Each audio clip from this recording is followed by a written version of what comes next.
Chapter 655. 3 days later, the silver disappeared. It was all given out as compensation. The 5-star army had truly become a protective force that cared for the citizens of Narcissus Town. On the same morning, the final item of the joint trial, the sentencing. It officially began. Chen Bo was still the one presiding over the meeting. In his hand, he held a statistical report of the 3 days since the public trial. Using the loudspeaker, he read it out loud. Borte was indicted for 17,832 crimes. After verification, he was found to have been an accomplice for 17,725 crimes. Due to his heinous crimes, he was sentenced to the punishment of death by 1,000 cuts. Bagan was indicted for 15,347 crimes. After verification, he was found to have been an accomplice for 14,628 crimes. Due to his heinous crimes, he was sentenced to the punishment of death by 1,000 cuts. Centurion Zhang Maoshu was indicted for. The loud and clear voice kept ringing in the air above the square. The people whose names were called had a look of despair on their faces. At that moment, even death had become a kind of happiness because they still had to go through thousands of cuts before they could close their eyes and die. As the crimes were read out, the first cry was heard in the square. Then more and more cries were heard. These were the spontaneous cries of the people who had suffered, and been wronged. Originally, they thought that they would never be able to get justice for the injustice that happened to them. However, the 5-star army came and helped them solve everything. At this moment, in their hearts, the 5-star army was like their parents who had given them a new lease of life. At this moment, they were probably willing to do anything that was asked of them. Of course, not all generals were sentenced to death. For example, Hu Lu and Tai Mucheng were special cases. The only reason they were sentenced to death was because they had beaten and scolded the soldiers under them. It was also because they expected better from the soldiers, so it wasn't considered a crime at all. Even though Yang Chendong didn't advocate corporal punishment, there were still some recruits who liked it. It was useless to reason with such people. Sometimes, the effect of a kick was better than 1,000 words of warning and education. Therefore, even in Xianxia's army, as long as it wasn't targeted and the veterans didn't make things difficult for the new recruits, the higher-ups would tacitly approve of some corporal punishment. Of course, the prerequisite was that the person couldn't be crippled. If that was the case, all the officers involved would be implicated. It was precisely because Hu Lu and Tai Mu, didn't commit any serious mistakes that they, as defeated generals, were only given 3 lashes each. This was the same as overlooking the fact that they had beaten the soldiers.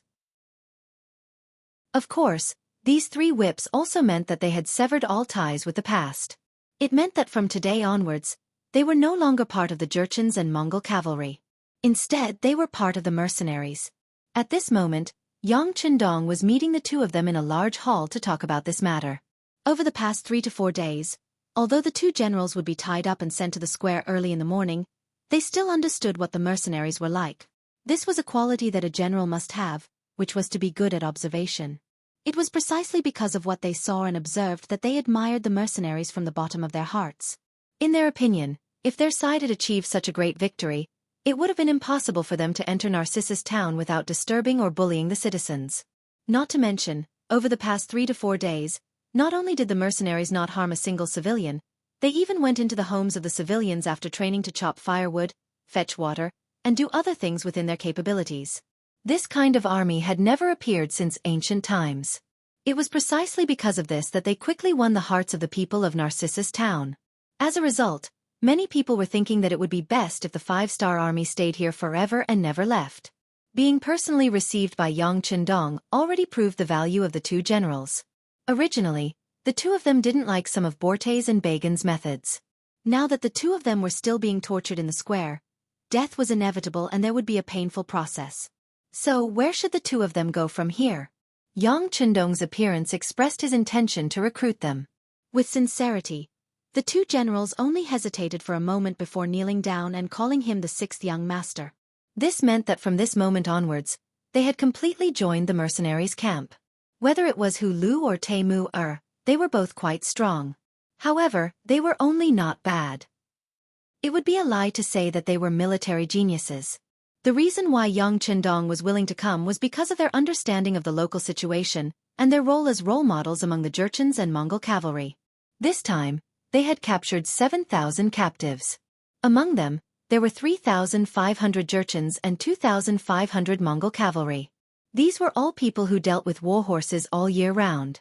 These soldiers only needed a little training before they could go on the battlefield. Naturally, the more such soldiers the better. Not only these 7,000 captives, Yang Chendong also had no intention of letting the 8,000 strong men in Narcissus town go. If possible, of course, he wanted to recruit them as subordinates. The more the better. Before doing this, he wanted to ask for Hu Lu and Tai Muer's opinion. After all, they were the local bullies. They should understand the situation better than he did. This was also the main reason why Yang Chendong wanted to meet the two of them. Both Hu Lu and Tai Muer naturally wanted to perform well and leave a good impression on their commander. At that moment, the two of them spoke one after another. From the two of them, Yang Chendong learned about the situation between the Jurchens and the Mongol army. For example, the Jurchens were divided into two types: the Jurchens and the matured Jurchens. Under normal circumstances, the matured Jurchens were more inclined towards the Han people because they had lived with them for many years. The Jurchens, on the other hand, were more fond of war and conquest. This was why the Jurchens were mostly the Jurchens who ruled. For example, Borte was one of the representatives of the Jurchens. In Narcissus town, it was the exact opposite. There were more matured Jurchens. If it wasn't for the harsh living conditions, most of them wouldn't have joined the army and would have lived a simple life like the Han people. This was Hu Lu's analysis as a member of the Jurchens. Next, the Mongol general Tai Muer talked about Mongolia. Mongolia was just a general term. After the fall of northern Yuan in 1402, Mongolia was divided into many tribes. Later on, it gradually formed into three major tribes according to the area they lived in. The Mongols who lived in the Inner Mongolia Autonomous Region and the three northeastern provinces were called the Southern Desert Mongols, or the Horkan tribe. The Mongols who lived in present-day Mongolia were called the Northern Desert Mongols, or the Khalkha tribe. The Mongols who lived in Xinjiang, Qinghai, and Gansu were called the Western Desert Mongols, or the Oirat tribe.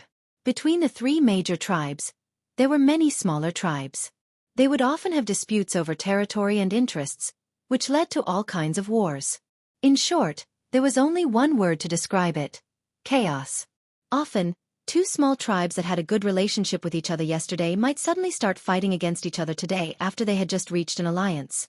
For example, Bagan was once the son of a small tribe's chief. Because his tribe was annexed by others, he had no choice but to bring some of his remaining soldiers to Narcissus town and develop there. Previously, Borte had been worried that if he touched Bagan, the Mongolian cavalry would retaliate. That was simply impossible. He was just scaring himself. Or rather, Bagan was a person who knew how to take advantage of the situation. Whether it was Hu Lu's or Tai Muer's words, it was consistent with the investigation report sent by the Security Bureau. This proved that the two of them had no intention of playing tricks with him. Yang Chendong was naturally very happy. He blurted out, "Based on your opinions, if I wanted to recruit and expand my army here, how many people would be willing to join the 5-star army?" In order not to attract the attention of Baiming, Wala, or even the Mongolians, Yang Chendong planned to use the name of the 5-star army before he developed enough strength in this area. Once the time was right or he couldn't hide it anymore, he would use the name of mercenaries again. In order to set an example, Yang Chendong naturally only mentioned the 5-star army when he spoke. After saying that, he looked at Hu Lu and Tai Muer with a smile, waiting for their reply. In his heart, he honestly didn't care about the revenge of the Jurchens and the Mongolian cavalry. He would just deal with whatever came his way. Other than the fact that he didn't have enough military strength, he was already ahead of other armies in all other aspects. What was there to be afraid of? No problem. Facing this question, Hu Lu and Tai Muer didn't hesitate at all. They were even a little excited when they answered the question. Although it was true that they had decided to join the 5-star army, and with their bravery, it shouldn't be a problem for them to become an officer. However, if they could recruit more captives and civilians from Narcissus town and let them join the army, it would be more beneficial for them to quickly establish their prestige since they were already familiar with each other. After all, everyone was familiar with each other. If they wanted to achieve the goal of taking care of each other, who would look for strangers when there were people they were familiar with? Haha, good. Yang Chendong nodded in satisfaction.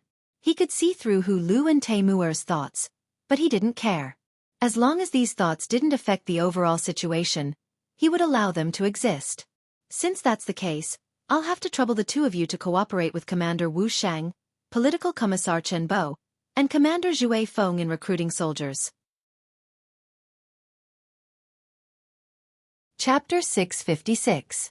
Yang Qindong did indeed want to recruit soldiers. Not only that, he also wanted to establish a cavalry division. After obtaining so many warhorses, he felt that the time was ripe. What army was the strongest in the grasslands? Naturally, it would be the cavalry. He naturally wanted to cooperate and establish a powerful cavalry force. The cavalry division would be temporarily held by Wu Shang, and Chen Bo would be the political commissar. The Wind Chaser Cavalry Regiment also needed to be expanded. However, it wasn't suitable to establish a cavalry division at the moment. It would be called the Cavalry Reinforced Regiment for now. The number of soldiers under it was equivalent to 2 cavalry regiments. It could be considered below a division and above a regiment. In fact, this unit could also be called a brigade. However, Yang Qindong didn't want to go through so much trouble. He might as well just create a cavalry reinforced regiment. Now that the main theme had been set, the next step was to recruit soldiers. Because of the previous 3 days of public trial and the fact that the 5-star army had already gotten along well with the commoners during this period of time, their relationship was extremely good.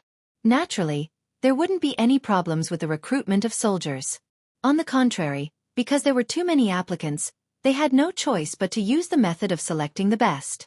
Compared to the other armies that needed to recruit strong men from all over the place and promise them great benefits in order to barely gather enough soldiers, this kind of upsurge of people signing up to join the army would definitely make those people jealous if they knew about it. This was the use of role models. This was the use of words and example.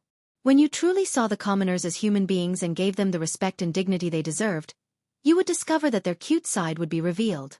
They would truly think for you and be willing to give you everything they had. Of course, this was also related to the generosity of the 5-star army. Compared to the recruitment of the Nuzan and Mongol cavalry, the monthly salary was only 2 taels of silver and 5 kilograms of meat. Later on, the Mongol army purposely increased the salary to 5 taels of silver and 20 kilograms of meat. The 5-star army directly gave out 10 taels of silver. Once they proved that their fighting ability had reached the first rank, the salary would be increased to 15 taels of silver. This was equivalent to 5 times the original salary. The treatment was good, and they could obtain respect. In addition, the 5-star army had just gotten justice for everyone. This caused the craze of people signing up to join the army to become extraordinarily lively. Out of the 7,000 cavalrymen who were captured, 6,500 of them were willing to join the 5-star army. Out of the 8,000 strong men in Narcissus town, 7,500 of them signed up. That was to say, as long as Yang Qindong was willing to accept all of them, the number of new soldiers would increase by 14,000. Based on the calculation of 400 soldiers per battalion, there would be an additional 35 battalions. If it were any other army or force, they would definitely be very happy. However, in Yang Qindong's eyes, he did not have the intention to take over all of them. What he wanted were elite soldiers who could fight, and not an ordinary army that was just there to make up the numbers. Luo Po's 2nd Cold Front Regiment remained in Laos and Vietnam, preparing to expand into 2nd Cold Front Regiment. Based on this foundation, Yang Qindong made preparations to expand Wu Sheng's 3rd Regiment into a cavalry division. There would be 3 regiments under his command, and each regiment would be expanded from the original 4 battalions to 5 battalions. The 5th battalion would be the preparatory battalion. In this way, the number of people in a regiment would be 1,600. 3 regiments plus a division of 400 men. In total there were about 5,200 men. Other than the cavalry division, there was also a need to build a reinforced cavalry regiment. Zhuai Feng and Lu Zhua would be the commanders of the 1st and 2nd regiments. Since it was a reinforced regiment, the organization of the regiment naturally had to be strengthened as well. A battalion would be divided into 6 companies, so 3 battalions would be a total of 1,800 people. Including the 2 companies directly under the regiment, a reinforced regiment would have a total of 2,000 people. 2 reinforced regiments would have 4,000 people. The original 6 auxiliary battalions would become an independent regiment with a total of 2,400 people. For the time being, Yang Qindong would personally lead it, and Tiger's Mane would be the regiment commander. In this way, One cavalry division had 5,200 people. 2 cavalry regiments had a total of 4,000 people, and 1 auxiliary soldier had a total of 2,400 people. In total, there were about 11,600 people. This was already not a small force and not a weak force. In order to fulfill this condition, he would need to recruit 6,600 people. This meant that out of the 14,000 people who signed up, he would only accept 6,600 new recruits. This meant that he would have to eliminate more than half of the people. When the news came out, the middle-aged and middle-aged men of Narcissus Town were stunned. Then, all of them worked hard to perform well and fight for the chance to join the 5-star army. Although the 5-star army was different from other armies, and they even rejected people who signed up, didn't this mean that they were strong? An army that accepted all kinds of people might seem to have a lot of people, but when it came to war, they wouldn't be as strong and powerful as they looked. On the other hand, the 5-star army was the true representative of strength. One must know that not everyone was like them, who dared to say no to the middle-aged men who wanted to join the army. The order was given by Yang Chendong, so naturally, no one would object. Next was the conscription test. The examiners would set the questions, which were horsemanship test, horsemanship battle, and strength on land. Everyone wanted to perform well. After all, if they could join the 5-star army, not only would it be a chance to prove themselves, but it would also give them an enviable monthly salary. There would be face and benefits, so naturally, everyone would fight to the death. Sa Cha River City. Sa Cha River was only a small town next to the Songhua River. However, due to its special geographical location, there was still a Baiming Qianhu. Qianhu Wei's surname was Yi La. He was a standard Nuzan tribe member and belonged to the Nuzan branch. At this moment, Yi La was receiving Hui Libu, who escaped from Narcissus Town, in his Qianhu residence.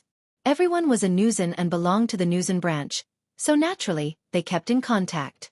Hui Libu would even come to Sa Cha River to deliver gifts under General Borte's orders during the holidays. However, this time he came alone. He didn't even ride a horse. Yi La was very curious about Hui Libu's sudden arrival and his down-and-out appearance.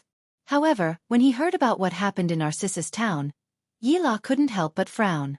After some time, he asked in a very serious tone, "You said that the 5-star army stole 2,000 war horses from the Jian province left guard. Is that true? I know you want to return to Narcissus Town for revenge, but please remember that some things can't be said carelessly. Not only will you lose your head, but you will also implicate the Nuzan people in the army." General Yi, I can vouch for this with my head. The 5-star army was the one who stole the Jian province left guard. This is no secret in Narcissus Town. She puffed out her chest and raised her head. She didn't have the slightest intention of backing down. She patted her chest and made a promise. He stared at Hui Libu seriously, but the latter's gaze was still as resolute as ever. Finally, Yi La let out a long sigh. All right, if what you said is true, then this is equivalent to making a great contribution to Northern Ming. I will immediately report this matter to the higher-ups. Once the 5-star army is eliminated, the territory of Narcissus Town will be yours. Thank you, General. Hui Libu's face was filled with joy and excitement. He didn't forget to make a promise. Don't worry, General. Once I take control of Narcissus Town, the previous rules won't change. I still have to rely on your help. The so-called rules naturally referred to the filial piety during festivals. However, Yi La didn't care about that at this moment. He was thinking about how to use this matter to raise his status in the new Ergon Duci region and how to expand his power. Female Zhenren, especially Shengnu Zhenren, were naturally good at fighting. The generals of Baiming had already seen this. Therefore, more and more female Zhenrens were being promoted. Some became Baihu, some became Vice Jianhu, and Yi La became a Major Qianhu. It seemed that a Major Qianhu would have a bright future. However, only he knew how difficult it was for a female Zhenren to squeeze into the group of people with the highest authority. To do this, not only did he need the support of nobles, but he also needed enough military achievements. The appearance of the 5-star army seemed to give him an opportunity. If possible, perhaps he could use this matter to help him reach a higher position. It was no wonder that Yi La thought this way. In history, more than 100 years ago, Nurhasai, who was born in the Jian province left guard commander's family, used the 13 sets of armor left behind by his ancestors to start his journey of establishing a country and becoming a Khan. This person's ancestor was once a high-ranking official in the Ming army. It could be said that Yi La's idea was correct. Unfortunately, this time he was going to face the mercenaries, and the mercenaries personally led by Yang Chendong, which would be destined to be a futile effort. Of course, he didn't know this at the moment. After receiving the uncertain information, he immediately informed the nearby guard stations, especially the Jian province left guard, who immediately sent out scouts to inform them. Not only that, Yila also contacted the vice Jianghu of the Taining Guard, Lu Dai, who was closer to him. This person was also a female Zhenren. He wanted to go to Narcissus Town with this person. If there was a chance, they would take down the 5-star army in one fell swoop. If not, they would join forces with the Jian province left guard to attack the 5-star army. As the scouts rode out of the city, the southwest area of the new Urgan metropolis became lively. A large net that covered and targeted the 5-star army slowly unfolded. Some people said that the new Urgan metropolis was a recruitment organization sent out by the Liaodong metropolis. This organization's mission was to recruit the female Zhenren tribe. Whether or not there was a metropolis didn't affect the Ming dynasty's control over the various guard stations. In some people's eyes, the new Urgan metropolis was just an administrative area. It wasn't even an organization. Chapter 657. Was that right? Yes and no. Yes, that was because history had indeed developed this way. However, with the appearance of Yang Chendong, history had already deviated from its original path. Baiming's emperor, Zhu Qiyu, had only limited his influence to the north. This gave him more energy to control the new Urgan Dusi region. Ever since Zhu Qiyu started doing this, not only did Baiming's control over this place become stronger, but the garrison here was no longer useless. The number of soldiers had also increased by a lot. This made this place Baiming's recruitment warehouse. If there was a war with the southern Ming Empire one day, there would be an endless stream of soldiers being sent to the front lines. However, such a conscription warehouse was actually tricked by someone else. It was imaginable how furious the generals of the various guard posts would be when they heard this news. This was no longer riding on a tiger's head, but riding on a tiger's head and shitting on it. This was intolerable. Yella also saw through this, so when he spread the news, a huge net had been set up to target the 5-star army. A huge war was unavoidable. Narcissus Town. After 3 days of public hearings and 7 days of conscription examinations, 6,600 new recruits had been selected and were officially assigned to the various divisions and battalions. More than 6,000 people had joined all of a sudden. This number was much more than the original mercenary army and 5-star army. This unavoidably lowered the 5-star army's combat ability and even pushed the mercenary army, which was a first-class army, down to a second-class army. This was the pain of expanding the army. It was unavoidable. Fortunately, with Yang Chendong's leadership, as long as they went through the baptism of war, he believed that the 5-star army would definitely shine brightly and become a first-class army again. After staying in Narcissus Town for 12 days, the team of close to 12,000 people finally had to leave. Before he left, Yang Chendong left behind many weapons he had seized from the Borte tribe and Bagan tribe. According to him, there were close to 8,000 young adults and 50,000 civilians in Narcissus Town. They belonged here and had the right to defend their rights, so he left these weapons for them to use in forming their own army. Yang Chendong believed that with weapons in Narcissus Town, no one would take the initiative to bully them as long as they were united against external threats. Of course, a person's path still had to be walked by themselves. Yang Chendong could not take care of them forever. Perhaps one day, he would point his army at the new Urgan prefect, and the civilians would really be liberated. Yang Chendong did not know how long he would have to wait for that day. However, he was clear that his current mission was to get to the Walla region. If they were able to fight evenly with Baiming, he would not attack. Instead, he would head northeast to test the strength of the Mongolian cavalry. If possible, he would go north to the Golden Horde. That was also ruled by the Mongolians and would be the Russian region in the future. As a country that spanned across the Eurasian continent, Russia had yet to rise. It had already lived under the rule of the Mongols for more than 200 years. In history, the Golden Horde was in a period of decline. Taking advantage of this opportunity to occupy this place and prevent the unborn Russia from ever appearing again was one of the main reasons he brought his army here. Of course, before doing this, he had to balance the military strength of Northern Ming and Vala. Only when they were balanced and kept each other in check would he be able to free himself to deal with the Mongolian issue. Otherwise, he was afraid that he would have to make a move on the stronger side. After all, no matter if it was Walla or Baiming, Yang Qindong did not want either of them to become stronger. With a goal in mind, they followed the military plan and headed west to the Walla region after leaving Narcissus Town. Compared to before they entered Narcissus Town, the 5-star army was a lot stronger. When they walked on the main road, they looked a lot more majestic. It was obviously difficult for such an army to hide their tracks, so they were quickly targeted by the Baiming cavalry from Saha River City and Taining City. This time, Chiliarch Yella personally led 300 cavalry from the Saha River Guards. Along with him were 300 cavalrymen from Peaceful City, led by Vice Jianghu, Lu Dai. A total of 600 cavalry followed behind the 5-star army. If they were slow, they would be slow. If they were fast, they would be fast too. It was obvious that they could not beat them, but they would definitely bite them to death.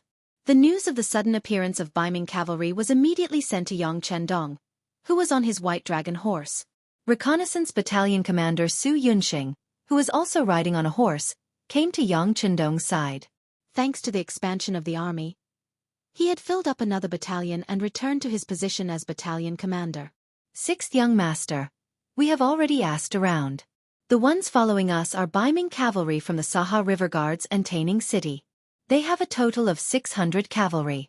Oh right, the 2 Kiliarchies leading the troops are called Yella and Lu Dai.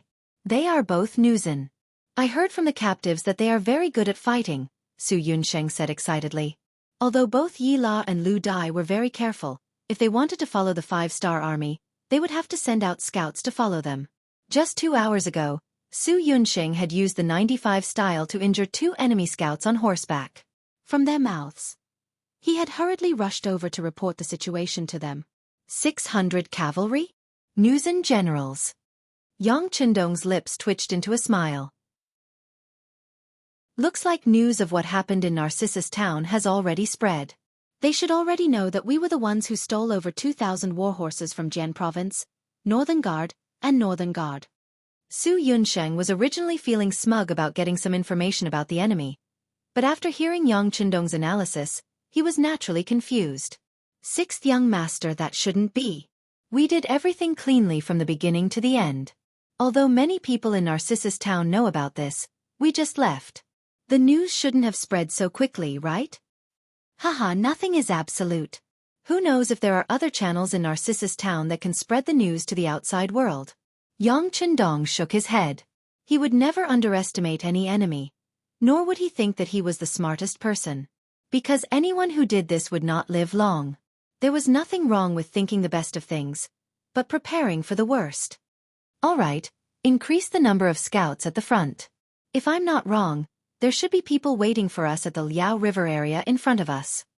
His tone was neither hurried nor slow, but his attitude was very firm. Su Yunsheng was very puzzled when he saw all this. How did the 6th Young Master know that there would be enemies waiting for them ahead? He was the leader of the scouts, okay? However, since this was what the 6th Young Master said, Su Yunsheng naturally could not object. He only agreed with a dubious thought and rode off. Liao River was a large river that blocked the path of the 5-star army. There were only 2 ways to enter the Walla area from Narcissus Town. One was to go north over the mountains and cross the Daxing and mountain range, or go west and cross the Liao River. Considering that the army was now all cavalry, passing through a primitive forest like the Daxing and mountain range was extremely difficult. In the end, Yang Chendong made a decision and decided to take the Liao River. However, if they wanted to pass through the Liao River, they would definitely have to return to the territory under the Jian Province Guard's jurisdiction. It would not be easy for so many troops to take the path. It was very likely that a great battle would be unavoidable. Fortunately, Yang Chendong had already made preparations for this. He wanted to train his troops, and what was the best way to increase an army's combat strength? Of course it was a great battle to his heart's content. It could be said that when Yang Chendong chose to enter the Walla through the Liao River, he had already made preparations for a battle with the Baiming army. However, what he never expected was that because he wasn't able to return, the news was leaked ahead of time. Right now, at the Liao River, it wasn't just the nearby Baiming's 30,000 guards that were waiting for him. The Jian Province Left Guard, Maolian Guard, Twin City Guard, Jian Province Guard, and Shenyang Central Guard that received the news had already sent troops, or they had already hurried to the northern source of the Liao River, or were currently hurrying over. The scouts sent out by the reconnaissance battalion quickly received this news. After compiling the information and sending it to Battalion Commander Su Yunqing's hands, it was then sent to Yang Chendong. At this moment, when Battalion Commander Su looked at Yang Chendong, his eyes were full of admiration and respect. Without any reference or data, completely relying on intuition and guesses to predict the next step of the situation. What was there to be scared of when following such a meticulous commander? Yang Chendong didn't reveal a trace of arrogance. Instead, he carefully read the information gathered by the reconnaissance battalion. The Twin City Guard had 300 infantrymen, the Mao Lian Guard had 300 infantrymen, and the Jian Province Left Guard had 2,000 infantrymen led by Commander Tang Longtian. In addition, the Jian Province Guard had 2,000 cavalrymen and 1,000 infantrymen led by Commander Sun Hong. The Shenyang Central Guard had 2,000 cavalrymen and 1,000 infantrymen led by Commander Zhu Dehai. In addition to the Liao River Guard and the Saga River Guard and Taining Guard that were following behind, there were around 5,000 cavalrymen and 5,000 infantrymen. This was a total of 10,000 enemies. For them to suddenly deploy such a force, it was clear that they wanted to seek justice for the 2,600 horses that were stolen from the Jian Province 3 guards. Could they really scare him with just these people? If it was before he went to Narcissus Town, he might have been a little afraid. But now, Yang Chendong's strength had also grown. He had 12,000 men under him and all of them were cavalrymen. They had the best war horses, the best weapons, and even the strongest combat power.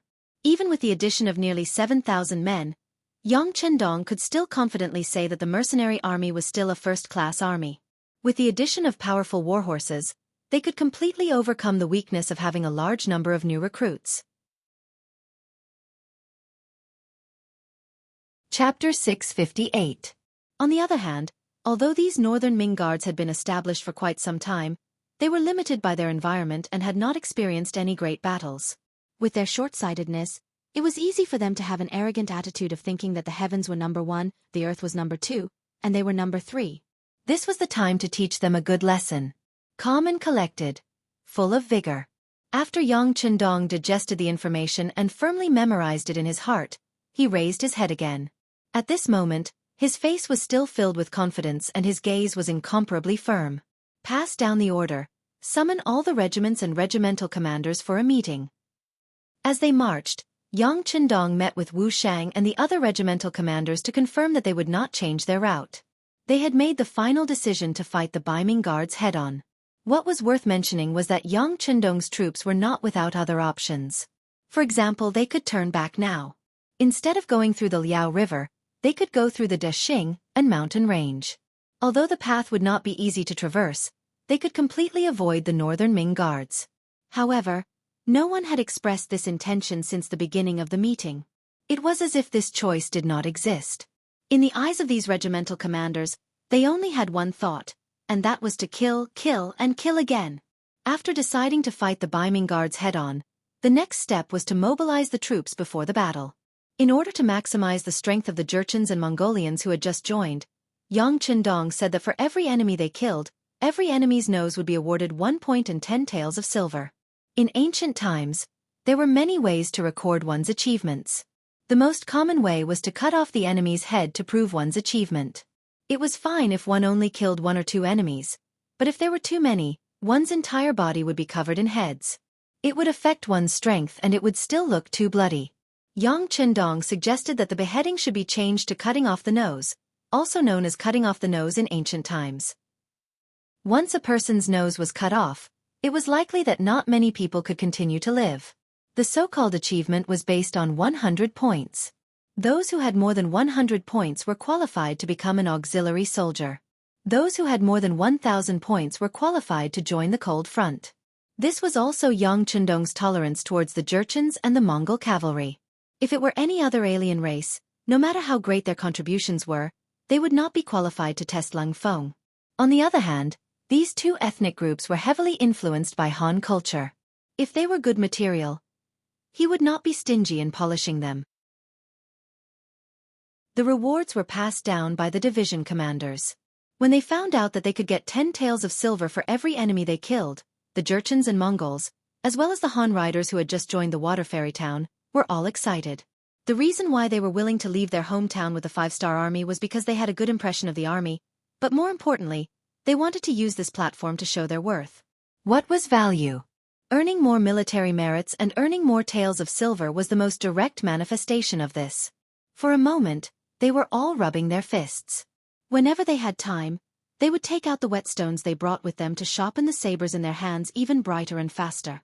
The newcomers wanted to perform well and fight for the top prize. As veterans, Lang Feng and the auxiliary soldiers would not give in either.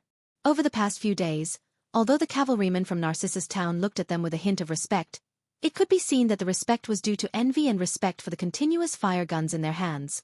As for the combat power of the horses, it seemed like they were being looked down upon. This was something that the proud Lang Feng soldiers could not accept. What was the Lang Feng? It represented the strongest existence, the proudest existence. Once they appeared, they would become the focus of attention. How could they allow others to look down on them? This was a form of blasphemy to their identity. How could they make others respect them? Of course, they had to perform well on the battlefield. Therefore, after the mobilization before the battle, Lang Feng and the auxiliary soldiers had been training non-stop apart from sleeping and traveling. Getting on the horse, getting off the horse, slashing, increasing speed, dodging, and other movements were all trained tirelessly. Unknowingly, their strength improved bit by bit and became stronger. Compared to the hard work of Lang Feng and the auxiliary soldiers, and compared to the sharpening of the cavalry, the Baiming army's camp by the Liao River was very relaxed. Ever since they came to the new Ergon-Dusi region, the Baiming guards had become the ruler here. Especially when the other factions were still very weak and had not been able to rise up, they were the sky here, the boss here. Since they were the boss, of course they had a sense of superiority. They only needed to point their weapons at a place and that place would have to submit. This seemed to have become an iron law. As time passed, they got used to being high above others and used to bullying others. The more they were like this, the more dissatisfied they were with the 5-star army's actions. They did not have any ideas about the 5-star army, but instead, they were targeted and tricked by someone else. How could they face this? If they did not get back at them, how could they face others in the future? The 5-star army had to pay the price. This was something they had all come to a consensus. As a result, the Jian Province Left Guard, Jian Province Guard, and Shenyang Central Guard all sent out their troops. 5,000 cavalry and 5,000 infantry. In their eyes, this type of formation was enough to scare the 5-star army's legs until they went soft. Arrogant, and condescending, it made many of the northern Ming soldiers who came here treat this official mission as a vacation. Even though the scouts at the front were continuously sending back news, even though there were scouts at the front that had already been captured by the enemy, their side's formation should have already been known by the enemy. As the commanding generals of this battle, Jian Province Guard Commander Sun Hong, Shenyang Central Guard Commander Zhu Dehai, and Jian Province Left Guard Commander Tan Long Tian still had an appearance of victory in their grasp. Since you already know our strength, then you should feel even more fear, right? The three generals had this type of confidence. In reality, they also possessed great influence. This type of formation could scare many people without even fighting. For example, if this type of formation was placed in front of Borte and Ba Zhen who had already been killed by 1,000 cuts, perhaps there really was no need to fight. They would have to consider surrendering or running away. This was precisely the powerful influence of the Baiming army. Meanwhile, this type of influence was established precisely during Emperor Zhu Di's reign. This emperor who relied on great strength to fight his way to power, developing the navy, conquering Mongolia in the north, conquering Jiaoxi in the south, establishing great contributions. He also struck fear into the hearts of the other races around the Great Ming Dynasty. Once they heard that this was the Great Ming Dynasty's army, they would often collapse without a fight, defeat set in stone. Unfortunately, that was already in the past. The defeat of Tu Mu already indicated that the Great Ming Dynasty had fallen from its peak. If they did not change and did not work hard, after 100 years, they would completely walk out of the stage of history. These were all things that Yang Chendong knew. These Baiming guards were still unaware, still living under the powerful halo of their ancestors, still waiting for the 5-star army to dismount and surrender. The ignorant were fearless. It was precisely because they did not think that the 5-star army was that powerful that they were destined to pay the heaviest price in the upcoming battle. 3 days later, the five-star army finally appeared 20 miles away from the Liao River and quickly set up camp here. Smoke rose from the chimneys, and the fragrance of meat permeated the air. There was a lot of meat, wine, cigarettes, and other things that were prepared by Yang Chendong before he came to the new Ergon du Sea. The meat was cured and could guarantee that the meat would not spoil for a certain period of time. When the fragrance of the meat began to spread, the entire camp instantly became lively. Lang Feng and the auxiliary soldiers were better off as their meals were not bad. They could not eat hot food unless they were marching or fighting and needed to be hidden. If it was during normal times, except for breakfast, there would be meat for almost every meal. They were used to it. On the other hand, the cavalrymen from Narcissus Town and the Windchaser cavalry were overjoyed. Most of them were young, and this was the time when they could eat. Since there was enough meat, everyone was naturally prepared to have a big meal to satisfy their appetite. Of course, when the fragrance of the meat permeated the air, everyone knew very well that the war was about to begin. However, no one was nervous. Whether it was the battle-hardened Lang Feng, the Windchaser cavalry, or the cavalrymen from Narcissus Town, they were all used to seeing life and death. To them, war was a process of death. The only difference was one's strength and luck. At the same time, war was also a process for them to reap rewards. Once they won, the benefits they received would be much greater than usual. As the saying went, wealth comes from danger. Needless to say, after witnessing the might of the continuous fire muskets in the hands of the Lang Vanguard and the shiny steel sabers in the hands of the Lang Vanguard, the auxiliary troops, and the Windchaser cavalry, although they were envious, they also wanted to own such powerful and excellent weapons one day. At the same time, they were very confident. With such powerful comrades, what was there to be afraid of? Victory would definitely belong to them. The five-star army finally arrived and set up camp 20 miles away. When the news reached the Beiming army's camp, the three generals in charge gathered together. However, there was no prepared sand table in front of them, and the three of them did not intend to sit down and discuss tactics. There was only meat and wine in front of them. The three of them ate and drank as they talked about their experiences. Most of the time, they talked about the war between Beiming and Walla. Both sides suddenly fell out with each other.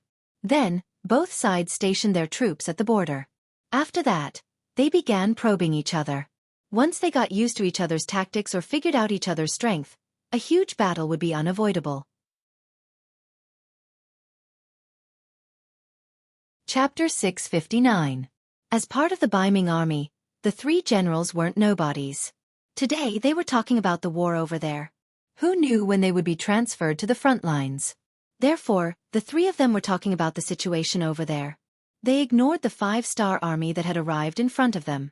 Even though the scouts had reported that there were more than 10,000 people on the other side and that they were all cavalry, the three generals still didn't take them seriously. Perhaps they already knew that the five-star army was recruiting soldiers in Narcissus Town. From their point of view, how strong could a newly formed army that hadn't even gone through training yet be able to display such a strong combat strength? They were the Beiming army and represented the strongest country and army in the world. Why would they be afraid of a new army that hadn't undergone the baptism of the battlefield? However, they had quite a number of war horses. After defeating the five-star army, the three generals could sit down and discuss how to divide them up. The three generals drank and chatted until they were a little tipsy. Only then did they disperse. Only then did Sun Hong, the commander of the Zhen Province Guards, speak. General Zhu, General Tang, I hope that we can unite tomorrow and restore our glory. Yes, please rest assured. General Sunday, Zhu Dehai and Tang Longtian also cupped their fists with a serious look on their faces. Then they strode out of the tent. At this moment, the three of them didn't take tomorrow's battle seriously. In their opinion, it was like an adult beating a child.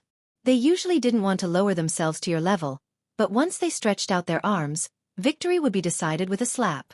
The mercenary camp was also unusually quiet at this moment. Other than the soldiers on night duty, everyone else had already gone to sleep after eating their fill. There would be a big battle tomorrow, so everyone needed to conserve their energy. In Yang Chendong's commander's tent, there were still oil lamps that hadn't been extinguished. With that qi, Yang Chendong would often rest for 4 hours a day to ensure that he would be full of energy and vigor. At this time, he was not sleepy yet. He was standing in front of the sand table and looking carefully. Even though he held another military meeting before dinner and discussed all the possible problems that should be prepared and might happen, he still wanted to verify if there was any negligence before the war. Perhaps some people would attribute all of Yang Qindong's achievements to Okura, but if it wasn't for his hard work and diligence, even if he could win, he wouldn't have made such great progress in less than 4 years. Young master, it's almost midnight. Go and rest. Tiger's Mane walked into the tent sleepily. He first patted Beta Persei, who was standing at the side waiting for orders, and told him to take the time to rest. Tiger's Mane then walked over to the sand table. You slept well. Yang Qindong raised his head and casually glanced at Tiger's Mane, who was walking over, then waved his hand. I'm not sleepy yet. I don't need anyone to serve me here. You can go and sleep a little longer. When Tiger's Mane came to Yang Qindong's side, he had already recovered his energetic appearance. No need, young master. I'll sleep after dinner. I've slept enough, hee. Then, after looking at the sand table, he asked curiously, Is there a problem? No. Yang Qindong straightened his body and lightly shook his head. Then, with a smile on his face, he said, I've made sufficient preparations. As long as nothing unexpected happens, the outcome of the battle will be decided. Accidents? It doesn't seem to rain tomorrow, right? Tiger's Mane said casually. After following Yang Qindong for so long, he already knew that weather changes could sometimes become an important factor to affect the battle. But when he walked out of his tent just now, he saw the sky full of stars. Presumably, it would be a sunny day tomorrow. Of course there won't be rain. Yang Qindong continued to smile, and a confident light appeared at the corner of his mouth. Not only will there be no rain, it should be a sunny day tomorrow. How about this? You go and inform the soldiers to wake up later tomorrow morning. Let them sleep for 2 more hours. No. 3 hours will do. Yes. Tiger's Mane was stunned at first. He didn't understand why he had to wake up so late. But since it was the 6th young master's order, he would of course do his best to carry it out. But in his heart, he thought, could it be because the troops didn't get a good rest during the march, so the soldiers were allowed to sleep a little longer? Actually, it wasn't just Tiger's Mane who thought this. The next morning, the other soldiers who woke up 3 hours later than usual all had the same thought. They slept for about 10 hours. Everyone was full of energy and didn't feel tired at all. The 6th young master felt sorry for them, but he didn't know that Yang Qindong had his reasons for doing this. The 10,000 soldiers of the Northern Bright Guards had indeed woken up very early in the morning. In fact, they were all woken up before the sky was completely bright. Although some of them didn't get enough sleep and were a little dissatisfied, when they thought about how the 5-star army had already appeared in front of them, even if they didn't take the initiative to attack, they would still fight back. In other words, there was bound to be a big battle today. Since that was the case, it didn't matter if they slept a little less. It wasn't just the soldiers. Even the commanding generals, Sun Hong, Zhu Dehai, and Tang Long Tian, woke up an hour earlier than usual. Afterwards, they started a fire to cook, put on their armor, and brought out their war horses. They were all ready for battle. The sky gradually brightened and the sun began to rise. Under the cloudless sky, it indicated that today would be a sunny day. Hee, the weather is good, but I don't know if the 5-star army's mood is good too. Sun Hong, who had already mounted his warhorse, looked at Zhu Dehai and Tang Long Tian and laughed heartily. He had a relaxed expression on his face. The 2 generals naturally laughed along. At this moment, they seemed to have already seen a large number of war horses being captured by them, and the scene of them achieving great military merits. Reporting, the 5-star army has begun to move. A troop of nearly 2,000 cavalry has already left their camp and is slowly approaching us. They are currently about 18 miles away from us. A scout rode his horse to the front of the 3 generals and quickly jumped off his horse and knelt on the ground as he reported. Are you going to make a move now? Good, scout again. Hearing that the 5-star army was indeed going to attack, Sun Hong didn't think much of it. Everything was within their expectations. The 3 generals had already reached a consensus. Since the 5-star army had arrived at the Liao River, if they wanted to cross, they would have to face them. At that time, they would only have 2 choices: attack or defend. However, if they only defended, they wouldn't be able to get supplies for a long time. Thus, attacking was the most likely option. Now that they heard that the other party had sent out close to 2,000 cavalry, they naturally wouldn't panic. On the contrary, they were somewhat dissatisfied with the fact that they only sent out 2,000 soldiers. With such a small number, it wasn't even enough to fill the gaps between their teeth. The scout obeyed the order and turned around to scout again. After the time it took for an incense stick to burn, another scout returned and reported that the 5-star army's cavalry was only 12 miles away from them. After such a long time, they only managed to run 8 miles. The 5-star army's cavalry is too slow. This time, without waiting for Sun Hong to express his opinion, Shenyang Central Guard Commander Zhu Dehai had already laughed out loud. This person was slightly chubby. When he laughed, his warhorse seemed to be greatly pressured as it paced back and forth a few steps.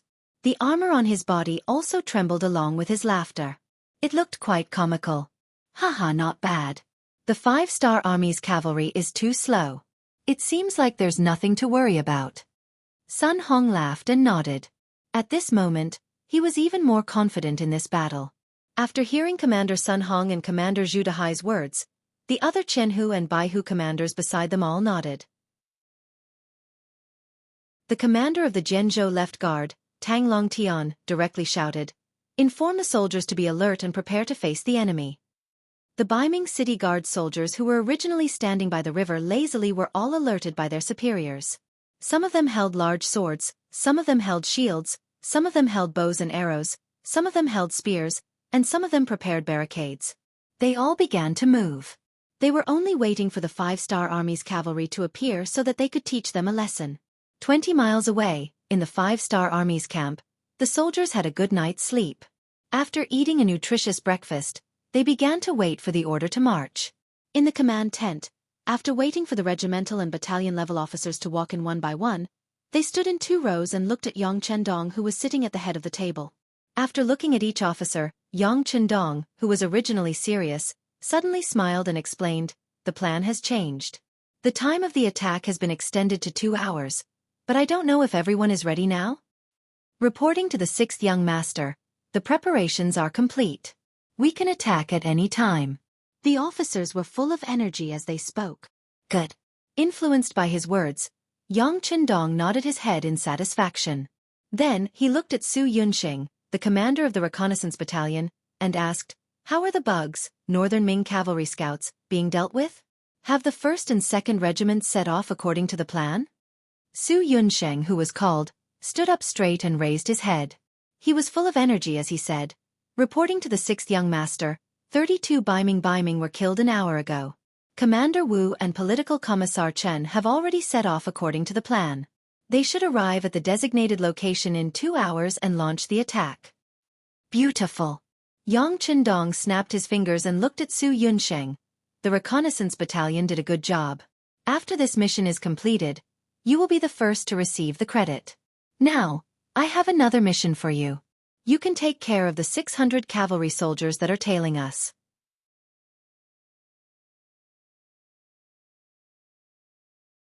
Chapter 660. When Su Yunsheng heard that he could obtain a first merit, his face was already filled with excitement. Now that he heard that there was a battle to fight, he immediately stood at attention in excitement. "6th young master, please rest assured. I will definitely complete the mission." With regards to Su Yunsheng, Yang Chendong was still very reassured. Up until now, whenever a mission was given to him, there was not a single time where it was not completed well. Knowing that the Beiming cavalry behind him would not cause any trouble, his gaze once again fell on Zhui Feng and Lu Zhua. Then he used an encouraging tone and said, "This time, the 3 divisions will only be cooperating in battle. Only your 2 reinforced regiments will be the main force. This is also the first time you guys are going to battle since the expansion. I hope that you guys will be able to produce a perfect result. This young master also has great confidence in you guys. Now, go and prepare for battle." After saying this, Yang Chendong intentionally raised his hand to look at his watch. "The attack will begin at 10:30 in the morning. You guys have less than an hour to prepare." "Yes." Zhui Feng and Lu Zhua simultaneously gave a military salute. Then, they led their respective battalion commanders out of the command tent.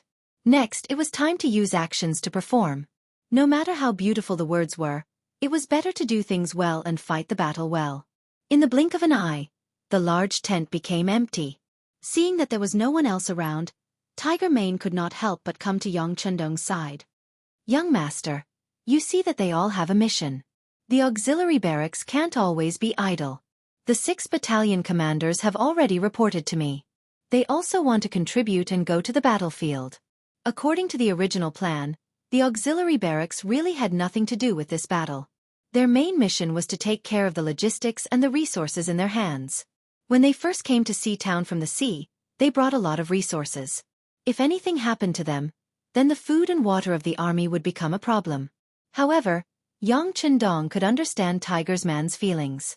After the expansion of the army, the 6 auxiliary battalions were placed under his direct control. Later on, he gave the authority to Tiger's man to train his abilities.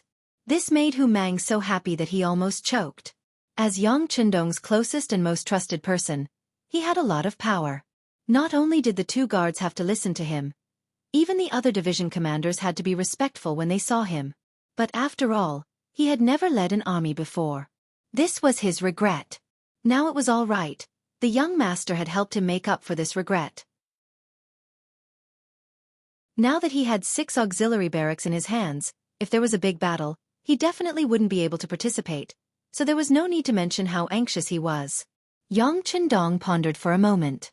Since he wanted to train his tiger's mane, how could it be called training if he didn't go to the battlefield? Okay, then you can leave 2 of the 6 auxiliary battalions to watch over the resources. You can lead the other 4 battalions. But there is one condition. Let the 2 reinforced regiments charge first. You can only lead the charge 15 minutes after they charge out. Okay, I promise I won't lead the charge. Tiger's man seemed to be afraid that Yang Chendong would go back on his word, so he hurriedly stood at attention. Then he ran out of the command tent with a smile. Although the order to attack was the last, no matter what, it was still a chance to lead the troops. This was already a big breakthrough for him. Baiming Garrison Camp. The infantry and cavalry were separately preparing for defense. According to the plan, they would first block the first wave of attacks from the 5-star army. Then the cavalry would suddenly charge out and completely defeat the 5-star army. The development of reality was very smooth at first. There were already scouts who reported that the 5-star army was moving towards them. Although there were less than 2,000 cavalry, it was enough for them to prepare for battle. What they didn't expect was that when the previous scout reported that the enemy was less than 12 miles away, the next scout reported that the 5-star army suddenly stopped and then retreated. They retreated? Sun Hong's face was filled with disbelief. He then looked at Zhu Dehai and Tang Longtian beside him. Zhu Dehai, who was being stared at by him, also had a face full of confusion. He could only find an explanation for himself. Could it be that they found something wrong? But that shouldn't be the case. We didn't prepare any ambush. They really didn't prepare any ambush. Perhaps in the eyes of the 3 generals, even if they were to face the 5-star army head-on, they still had enough confidence to defeat them. Even if the enemy's numbers were not less than theirs, even if the enemy was all cavalry, they still thought so. It had to be said that they were that confident. Oh no. It should be said that they were that arrogant. It was precisely because they didn't prepare any ambush that the 5-star army's sudden stop and subsequent retreat was so confusing. Just as the 3 generals were looking at each other, another cavalry scout reported that the 5-star army had started moving again, but it was obvious that they were moving at a very slow speed. What are they doing? Sun Hong was confused. This kind of advance, stop, retreat, and advance again. Moreover, the speed of the advance was very slow. It was really out of his expectations. It had to be said that he had led troops for many years, but not to mention seeing this kind of fighting method, it was the first time he had even heard of it. General Sun, do you think they are afraid? That's why they. Tang Longtian, the commander of the Zhenzhou left guards, seemed to have suddenly thought of something and asked. After hearing Tang Longtian's explanation, Zhu Dehai, who was also at a loss, silently nodded his head. It seemed like this was a reasonable explanation. Otherwise, why would the enemy move forward and retreat in a completely different way from the norm on the battlefield? Ha ha ha ha ha. Sun Hong also believed that this was the result and immediately laughed out loud. Not bad, not bad. It seems like the enemy is really afraid. However, I believe that the general of the 5-star army is still very arrogant and wants to fight with us. Unfortunately, His soldiers are much smarter than him, so they are moving forward and retreating at the same time. Yes, it must be like this. If this is the case, victory is already on our side. Sun Hong was so happy and excited that Tang Long Tian naturally laughed along with him. At the same time, he suggested an idea. General Sun, why don't we take the opportunity to kill our way out and seize victory while the enemy is hesitating? Sigh, no rush, no rush. Let them be anxious and afraid for a while. After a while, the time will be more ripe. At that time, we will be able to achieve victory in one go. Ha! Sun Hong laughed towards the sky, full of confidence. His laughter caused the surrounding generals to laugh as well. It was obvious that everyone's thoughts were the same as Sun Hong's. Amidst the laughter, the 3rd Regiment of the 3rd Cold Front Division was slowly advancing 10 miles ahead. Under the leadership of their regiment commander Chun Yong, their marching speed was extremely slow. It was already slower than walking by 5 minutes. The 1st Battalion commander Lu Qing rode beside Chun Yong, who was wearing a black cloak, with an envious expression on his face. The cloak was indeed very cool. Wearing it would unknowingly make one look very cool. Unfortunately, the requirement was that only the regiment commander and above could wear a cloak. Lu Qing was only a battalion commander, and had just been promoted from a company commander after the expansion. At this moment, he could only look at Chun Yong with envy. His gaze moved from the black cloak to Chun Yong. Lu Qing took the initiative to speak. Regiment commander, can we only lure the enemy this time? The division commander and the political commissar can lead the 1st and 2nd regiments into battle, right? Our mission. Lu Qing stopped halfway through his sentence. However, Chun Yong knew what he wanted to say. He turned his head to look at him and spoke in an extremely calm tone. We are in charge of luring the enemy. This is the military order of the 6th young master. Are you doubting the 6th young master? His voice wasn't very loud. In fact, only the two of them could hear him clearly. However, this sentence was enough to make Lu Qing's face turn pale. Cold sweat flowed down his body. No, I wouldn't dare. How could I doubt the 6th young master? Humph. Chun Yong knew that Lu Qing didn't have the guts to do so. Not only Lu Qing, but also no one in the army would dare to think that way. Otherwise, the 6th young master wouldn't even need to make a move. All right, completing the mission is what we need to do. As for killing the enemy, the higher-ups will naturally arrange it. Besides, the order is very clear. We can enter the battlefield, but we can't do it so quickly. We need to see the performance of the 1st and 2nd regiments first. We can only attack 15 minutes after they start attacking. So, save up your strength and perform well when the time comes. Yes, regiment commander. When the time comes, you will see the performance of the 1st Battalion. Lu Qing couldn't help but clench his fists. As a new battalion commander, he indeed needed to perform well in order to submit a perfect answer sheet.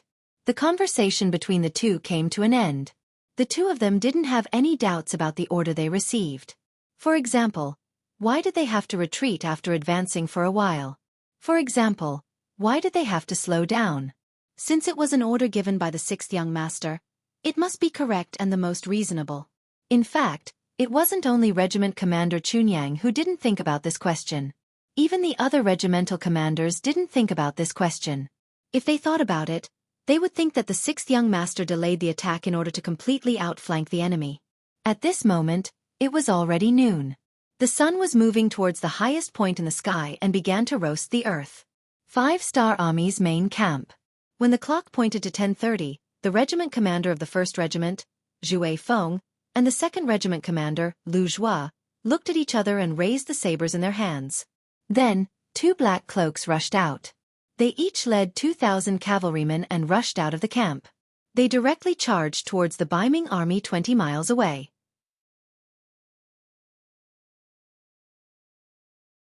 Chapter 661. While the 2 reinforced regiments were moving out, there were 2 groups of cavalry slowly approaching from the north and south of the Liao River. The ones leading them were the 3 RD Division's commander Wu Shang and the division's political commissar Chen Bo. As division commanders, the color of their cloaks had already turned pure white, making them look much more handsome and valiant when they wore them. They had also become the symbol of the army. The 2 men walking at the front of the 2 groups looked at the time on their wristwatches as they walked. Thanks to the reconnaissance unit, They had excellent weapons that could kill enemies from hundreds of feet away. This allowed them to kill Baiming scouts early on. Even when the two cavalry regiments arrived at the Liao River from the north and south, sealing off Baiming's left and right paths of retreat, the enemy still didn't notice. At this point, the first step of the mission was completed. The next step was to wait. When the 1st and 2nd reinforced regiments suddenly appeared, they would seize the opportunity to attack Baiming's army from the flanks. They would break through their defenses and cause chaos in their ranks. This would help the 1st and 2nd reinforced regiments gain control of the battle and obtain the final victory. In short, this time, they would play the supporting role and help the 1st and 2nd reinforced regiments complete the final attack. From this order alone, it could be seen that Yang Chendong had put a lot of thought into the 1st and 2nd reinforced regiments. In order to increase their combat strength, he actually made the entire 3rd Division play the role of supporting troops. The time for the final attack was getting closer and closer. Wu Shang led the 1st Regiment to the north, while Chen Bo led the 2nd Regiment to the south. They had completely surrounded the Baiming army. Right at this moment, the ground began to tremble. The experienced cavalry knew that this was caused by a large group of cavalry approaching. At the front of the battlefield, Zhu Feng and Lu Zhua each led a reinforced regiment and rushed over. During this time, they overtook the 3rd Division's 3rd Regiment that was in charge of attracting the enemy's attention. Then, without stopping, they rushed towards Baiming's main camp. In the center of Baiming's army, Sun Hong and the other generals also felt the ground tremble. The scouts in charge of gathering information also returned and reported that there were at least 4,000 to 5,000 5-star army cavalry rapidly approaching them. A great battle was on the verge of breaking out. It was inevitable. Sun Honggon sat on the horse without any panic. All of this was part of his plan. After all, in a battle between two armies, there would always be one side that would charge first. General Zhu, when the battle starts, please lead 2,000 infantrymen to attack the enemy from the left.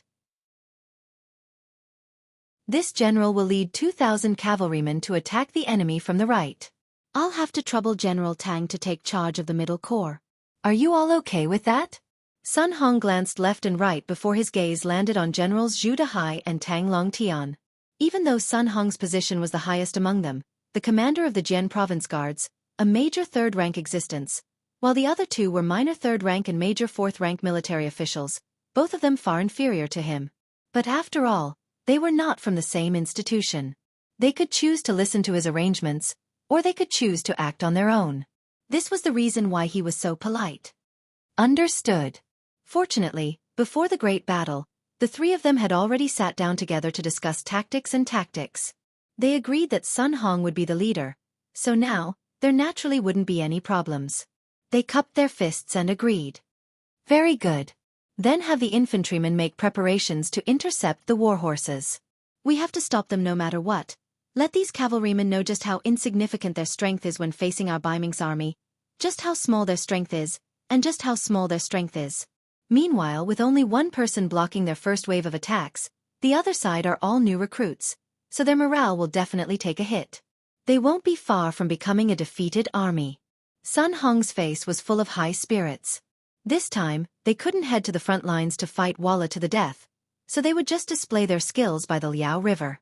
After Sun Hong's voice fell, General Tang Longtian, who was in charge of commanding the infantrymen, immediately pulled out his sword and pointed it to the sky. He shouted loudly, "So infantrymen, listen to my orders and prepare for battle." A deafening sound began to ring out continuously.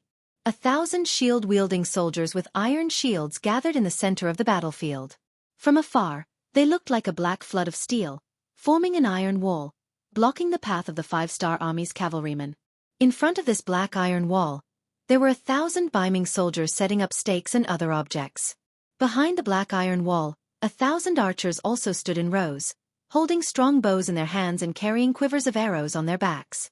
They looked like they were ready to draw their bows and shoot at any time to attack the 5-star army's cavalrymen. On both sides of the black iron wall, there were northern Ming soldiers armed with large sabers and long spears. Their mission was to charge forward like a dog that had seen a bone once an enemy fell off their horse and cut them into pieces in the shortest time possible. This was the formation used by Baiming infantrymen against cavalrymen. It was imitating the formation of the Southern Dynasty's founding emperor, Liu Yu.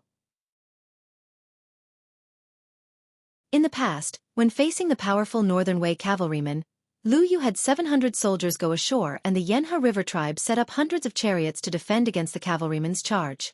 The two ends of the chariot formation were curved like a crescent moon. This was the formation that people loved to talk about. Because they didn't have chariots, the Baiming soldiers used stakes and shields to replace them. Although the effect might not be as good, as long as they could block the first charge of the 5-star army cavalry, they would be in a stalemate. The cavalry led by General Sun Hong and General Zhu Dehai would then surround them from both sides. In the end, they would ambush the enemy cavalry from all sides and kill them. It could be said that the Baiming soldiers had made sufficient preparations this time. They looked like they wanted to hold back the 5-star army. If the cavalrymen weren't prepared, once they entered the formation, it would be very difficult for them to escape. However, the problem was that the 5-star army's cavalrymen weren't prepared. The Baiming army's formation had already been set up. Sun Hong and Zhu Dehai each led 2,000 cavalrymen to surround the enemy from both sides. The vanguard of the 5-star army's cavalrymen could be seen with the naked eye. They were constantly approaching the center of the battlefield and were getting closer and closer to the Baiming army's archers. Kill! Kill with me! Zhu Feng took the lead. Just like his name, he became the vanguard of the charge. Even the 2nd Regiment's commander, Lu Zhua, was at least 200 meters away from him. Archers, get ready! Tang Longtian, who was in the middle of the formation, saw the enemy cavalrymen getting closer and closer. When they were about to enter the archers' shooting range, he raised his right arm and looked like he was ready to fire at any moment. The 1,000 northern Ming archers also quickly drew their bows and aimed at the front. Once the order was given, they would release the arrows in their hands and kill the enemy. The atmosphere on the battlefield had become extremely tense. As the 5-star army's cavalrymen got closer and closer, the atmosphere became even more tense. It was like a taut bowstring that could break at any moment. This is the time. Blow the bugle call. Wu Shang, who had already moved to the north and south sides of the Baiming army, used his binoculars to see all the movements on the battlefield. When he saw that the battle was about to begin, he gave the order to charge to the 5 officers who had been waiting for a long time. Beep, beep, beep, beep, beep. The loud bugle call suddenly sounded and broke the silence between heaven and earth. Then the bugle call sounded and 3,000 cavalrymen suddenly charged into the battlefield from the north and south. They came to the sides and the back of the Baiming army. The sudden change caused Tang Longtian, who was in the middle of the formation, to turn around and look. When he saw that there were actually countless enemy cavalry appearing, he first said, "Not good," and then ordered his deputy beside him, Wang Tong of the 30,000 guards, to lead the remaining 300 cavalry to charge out and stop the cavalry of the 5-star corps that suddenly appeared behind them. General Sun Hong, who was riding on a horse to surround the 5-star army's cavalrymen, was also shocked by the huge formation behind him. He had a feeling of uneasiness just now. He kept thinking that something was wrong, but he couldn't figure it out. Now he finally understood. It turned out that he didn't receive any information from the scouts on both sides. He didn't even see them. It turned out that they were killed by the 5-star army. How did they do it? Those who could become scouts were smart and agile. It was understandable that 1 or 2 of them were killed. He sent out a total of 32 scouts on both sides. Why didn't any of them come back to report? A big question mark appeared in his heart. However, it wasn't the time to think about these things. What he needed to do now was to win in the chaos.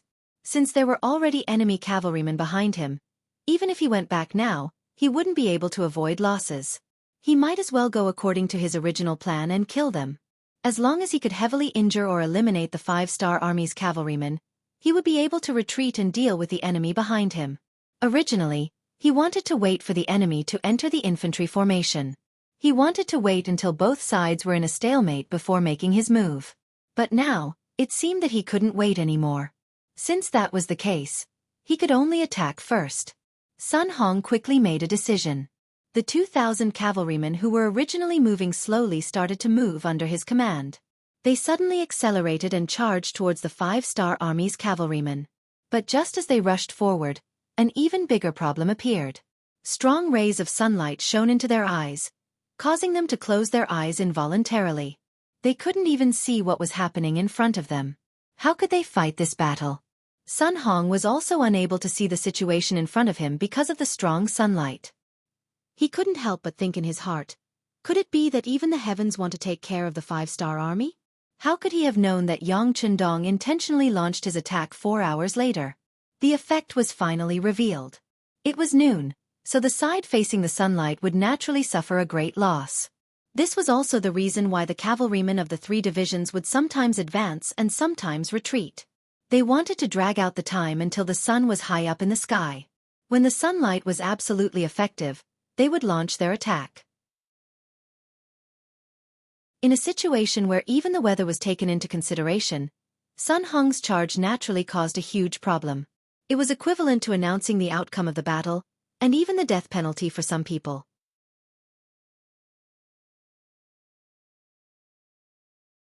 Chapter 662. The sun is too bright. I can't see anything. Not good. I can only ride with my head down. I can't see the situation in front of me. The cavalry below had only just sped up when all sorts of questions were sent back. As the main general, Sun Hong had a bad feeling in his heart. He knew that it was time for him to make a decision. If he hesitated for even a moment longer, he would suffer irreparable losses. Retreat, everyone retreat and regroup with the infantry. He knew that if they continued to charge forward, they wouldn't even be able to use a fifth of their strength. How would they fight this battle? He immediately gave the order while turning his horse around. On the other side, Zhu Dehai also made the same decision as Sun Hong. He also led his troops towards the sun and similarly felt the blinding sunlight. He also knew that if they continued to fight, they would not be able to display their strength. Thus, he decisively gave the order to retreat. Just like this, before they could complete the encirclement, before the battle even started, the 4,000 Baiming cavalry had no choice but to retreat. However, it was already too late for them to retreat. Behind them, the 3,000 cavalry from the 1st and 2nd regiments of the 3rd Division had already broken through the 300 cavalry led by Wang Tong.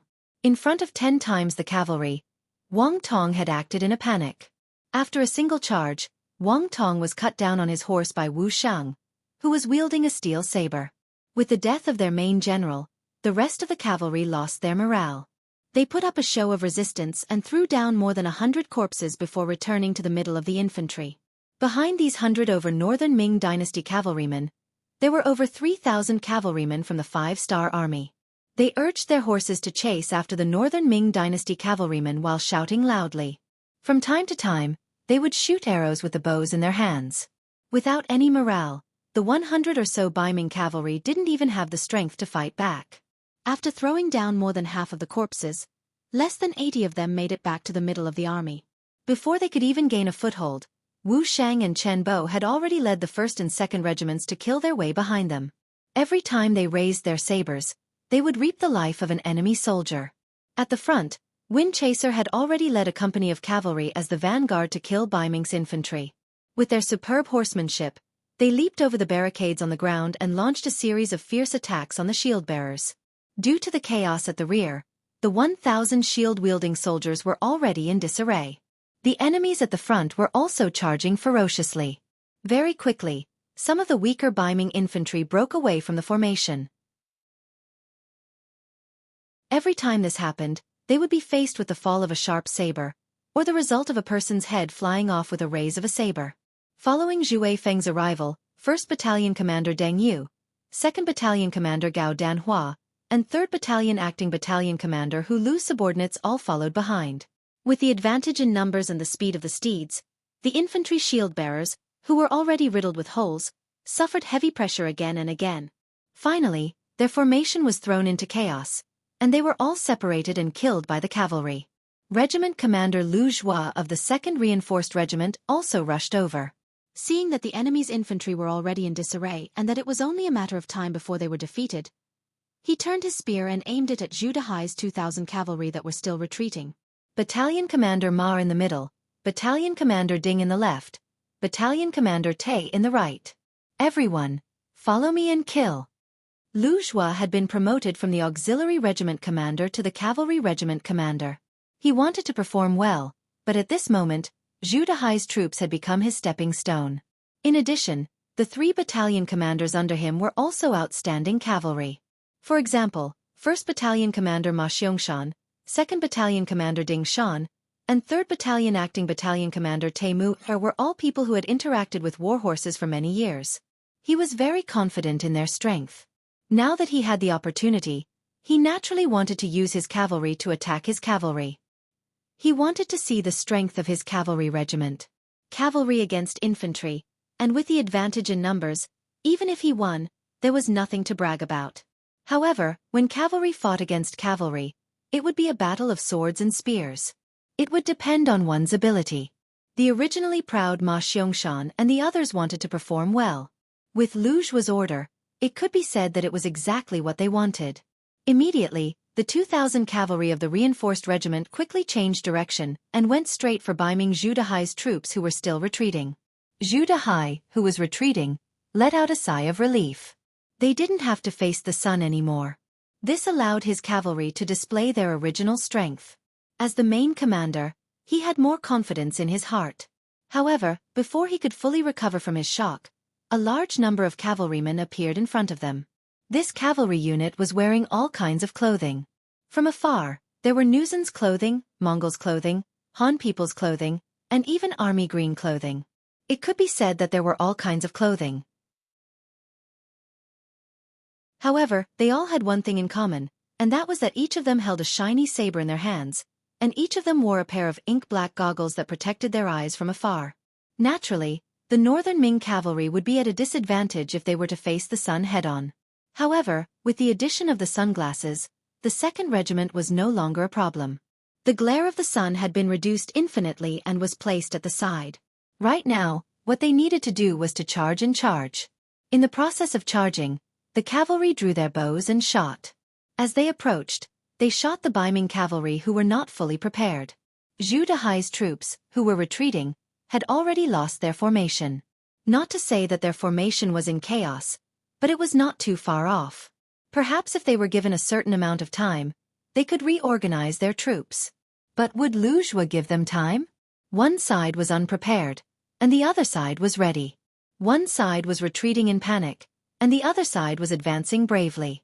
Although the number of cavalry on both sides was the same, there were 2,000 cavalry. But the difference between being prepared and not being prepared was very big. So much so that before the cavalry of both sides officially came into contact, arrows rained down like raindrops. No less than 100 people in the vanguard of the Baiming cavalry were shot and fell from their horses. And this was just the beginning of the contest. When Ma Xiongfeng led the 1st Battalion to charge into the Baiming cavalry unit, and when Dingshan's 2nd Battalion and Mu Er's 3rd Battalion stabbed into the Baiming army's formation like two sharp knives, Zhu Dehai's face finally showed a look of fear. At this moment, he realized that the cavalry under his command had become a pot of porridge. They didn't know where to charge and what to do. The steel cavalry sabers and ordinary cavalry sabers began the first round of clashes, followed by the 2nd round, 3rd round, and 4th round. After 4 rounds, the panicked and unprepared Baiming cavalry suffered great losses. About 1/7 of the cavalry was cut off from their horses. But what was even worse was that after 4 rounds of clashes, some of the cavalry sabers in the hands of the Baiming cavalry actually showed signs of breaking. The slightly better ones also had large gaps. If you want to attack first, you must first sharpen your weapon. Originally, they were not prepared enough. Now that the enemy had taken the initiative, they were caught unprepared. Then, their weapons were not as sharp and durable as the enemy's. Some of the Baiming cavalry, although still seated on their horses, had nothing in their hands that could be used. Some were broken sabers, and some were even bare-handed. How were they going to fight the following battle? Retreat! Shocked by the strength of the 5-star army, shocked by the sharpness of the enemy's cavalry sabers, Zhu Dehai, who was protected by a dozen bodyguards, saw that his strength was not as good as the enemy's. He turned his horse around and madly galloped back. At this time, Zhu Dehai was very familiar with Sun Tzu's art of war. The last of the 36 stratagems was to run. If you can't win, run. This was the best example. At this time, Zhu Dehai was completely dizzy. He had already forgotten that once he turned around, he would be facing the glaring sunlight. But at this time, he had completely forgotten all of this. There was only one voice in his mind, and that was to run. As long as he could escape, he might have a chance to live. The situation was not good, so he turned around and ran without hesitation. Zhu Dehai still had a very decisive heart.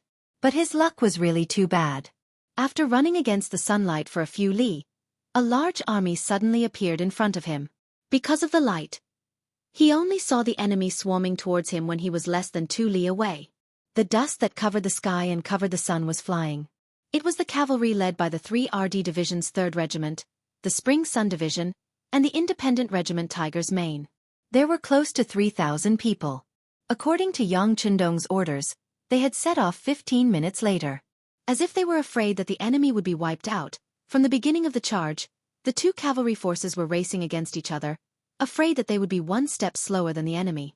Originally, after 15 minutes, the two reinforced regiments, the 1st and 2nd Divisions of the 3rd Division, Baiming's army would have been defeated. If they were lucky, they might be able to clean up the mess. But never would they have thought that before they even reached the battlefield, they would already see the enemy. Although there weren't many of them, only a few hundred cavalry, in the eyes of the Spring Sun and Tiger's Mane, they were already a piece of juicy meat. Independent Regiment, charge with me. Tiger's Mane laughed heartily. He kept urging his warhorse to charge towards Zhu Dehai's troops. Regiment Commander, what do we do? The 1st Battalion's commander Lu Qing urged his horse to Spring Sun's side. His face was filled with anxiety. What do we do? Of course we have to go. There is no such thing as superior and inferior on the battlefield. Hee hee. Spring Sun laughed wildly. By the time he finished speaking, he had already charged out on his warhorse. Tiger's Mane was his superior.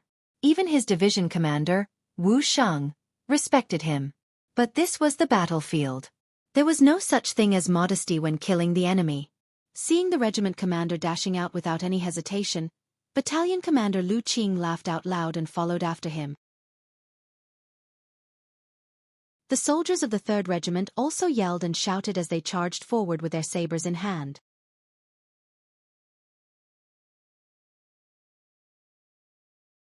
Chapter 663. Poor Zhu Dehai. He thought that his actions were decisive.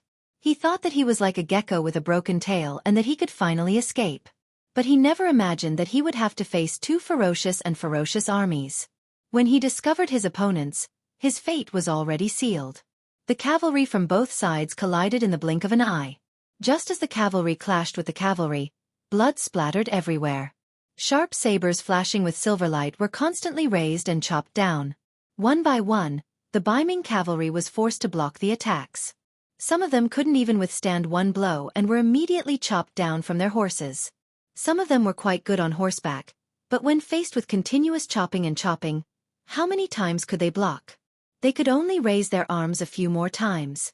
In the end, they still couldn't avoid the fate of being chopped down from their horses.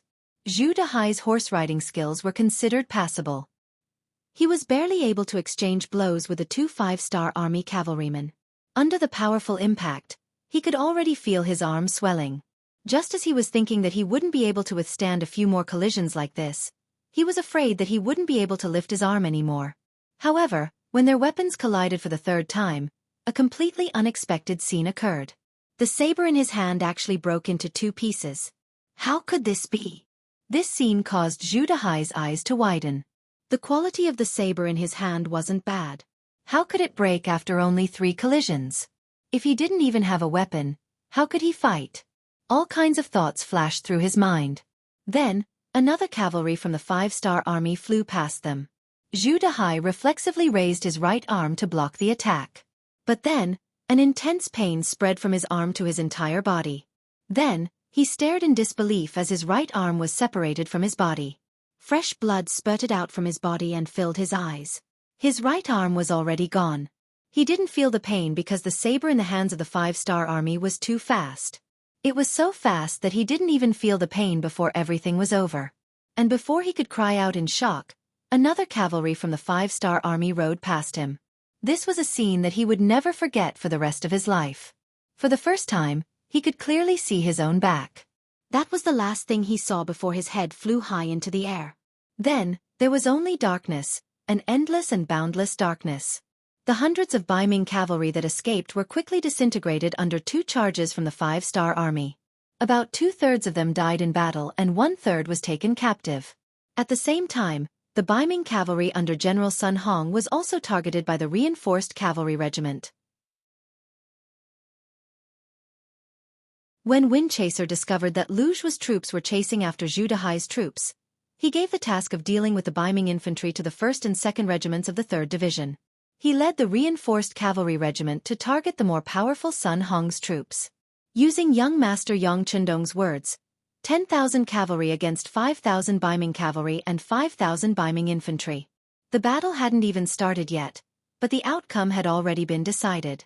Rather than calling it a battle, it was more accurate to call it a training exercise. Even if it was a training exercise, how to ignite everyone's fighting spirit, how to create an invincible heart through this battle, this was the true meaning of this battle. Since it was a training exercise, of course they had to choose the strongest enemy as their opponent. Looking at the battle horses, Baiming's 2,000 cavalry was barely enough to be seen. Everyone in the reinforced cavalry regiment, put on your glasses and follow this regiment commander. After adjusting the direction of the battle horses, Windchaser released a loud shout, taking the lead and bringing the 1st and 2nd regiments of the reinforced cavalry regiment to charge towards the right side of the battlefield. People shouted, horses neighed, banners covering the skies, bright 5-starred banners fluttering in the wind, everywhere. The bugle call that replaced the sounds of drums sounded again and again, loud and clear, pouring into the ears of everyone on the battlefield. Sun Hong, who was still backing up, had a downcast expression on his face. He ignored the direction of the sunlight, placing him in a completely passive state from the very start of the battle. He knew that he was going to suffer greatly today. However, he still didn't believe that he would lose, just that his losses would be a bit more serious. It was because he was leading 2,000 cavalry from the Zhenzhou Guard, the elites of the northern soldiers, possessing second-rate fighting strength. Unless they were facing the Mongol cavalry and Walla cavalry who had lived on horses since childhood, no enemy would make him feel fear. Release the arrows, draw the blades, charge. Cut the enemy into several pieces. Let them know what kind of fate awaits those who make our Zhenzhou Guard cavalry their enemies. A roar sounded. Sun Hong held a large blade that was over a zhang in length. After releasing a loud shout, under the protection of a group of personal guards, he increased the speed of his horse, charging towards the reinforced cavalry regiment led by Windchaser. The 1st battalion is at the front, the 2nd battalion is in the middle, and the 3rd battalion is at the back. Windchaser similarly didn't show any weakness. Brandishing the cavalry blade that flickered with cold radiance, after releasing a loud shout, he also took the lead and launched a fierce charge. The two forces of cavalry with similar strength and numbers finally began to clash an hour after the battle began. When enemies met on a narrow path, the courageous would emerge victorious. A battle of cavalry where every blade drew blood began. Charge, charge! The commanders of both sides separately gave the final military orders. A total of 4,000 warhorses clashed together by the Liao River, becoming a great battle. In just the first clash, there were already countless streaks of bright red blood that splashed in all directions. At any moment, there would be cavalry soldiers that fell off their horses, or there would be broken limbs that flew into the air.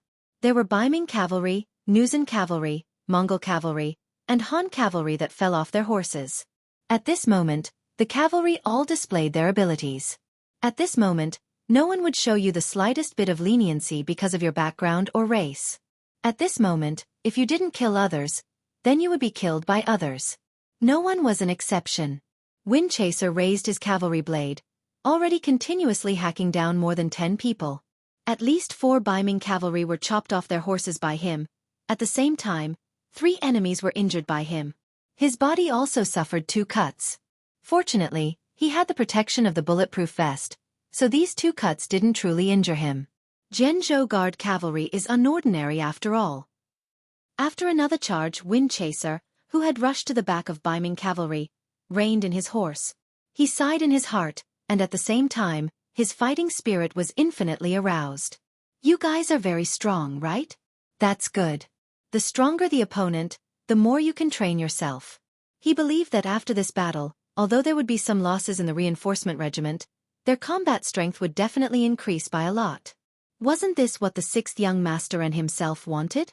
Not far away, Commander Wu Sheng and Political Commissar Chen Bo, who had already divided the Baiming infantry into several groups, also noticed the battle on the right side of the battlefield.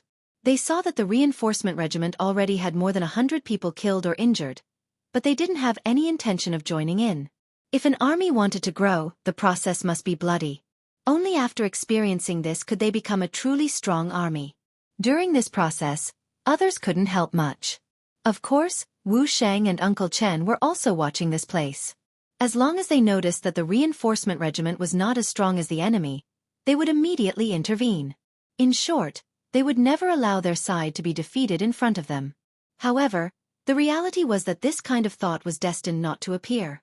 After this clash, the two sides had already swapped positions. Hundreds of cavalry from both sides had fallen, as well as many lonely war horses. However, this didn't mean that the battle was over. It was just the beginning. After the two sides swapped positions, the dazzling sunlight once again shone on the faces of the Baiming cavalry. Sun Hong's expression was frighteningly dark. Just now, he had also displayed his might and killed at least 3 5-star army cavalry. At the same time, he also noticed that the enemy had something that could protect their eyes. He didn't know what it was called, but he knew that with that thing, they didn't seem to be afraid of the dazzling sunlight. The enemy had it, but he didn't. Now that he had to face the sunlight and attack, the disadvantage would uncontrollably appear. The cavalry of the Jianghu Guard seemed to be in danger. While Sun Hong was hesitating, the cavalry of the 5-star army cavalry on the opposite side once again charged over. It was still the 1st Battalion at the front, followed by the 2nd Battalion, and the 3rd Battalion at the back. Ma Xianxia, the commander of the 1st Battalion, shouted loudly. Combined with the blood of the enemy that flew to his face when he killed the enemy just now, it made him look very scary at this moment. There was a feeling of a killing god that walked out of hell. Ma Xianxia held the saber in his right hand and the reins in his left hand. He attached his body to the horse as much as possible to protect the streamline of his body and reduce the wind resistance. This allowed him to charge forward at a faster speed. This speed could multiply the power in his hands. At this time, once the saber was slashed out, even a small tree stump could be easily cut down. This was the power of the combination of speed and sharpness of the saber. The saber that was given to them this time, although it wasn't as long as the spear and saber, because it was short, it was more powerful and nimble. In addition, it had a very satisfying sharpness. The number of enemy cavalry that died in Ma Xianxia's hands had already exceeded 5 people, which made him very satisfied. He also seemed to be born for the battlefield. After killing several people, not only did he not feel the slightest bit of fatigue, but he was also very excited. This excitement naturally turned into boundless killing intent. When he waved the saber again, his face was only left with a flush of excitement. The more he fought, the braver he became. This was the description of soldiers like Ma Xianxia. Following Ma Xianxia's loud shout, the soldiers of the 1st Battalion were also inspired and infected. They all shouted and rushed forward together with the battalion commander. From afar, he was like a sharp arrow that directly pierced into the ranks of the Baiming cavalry.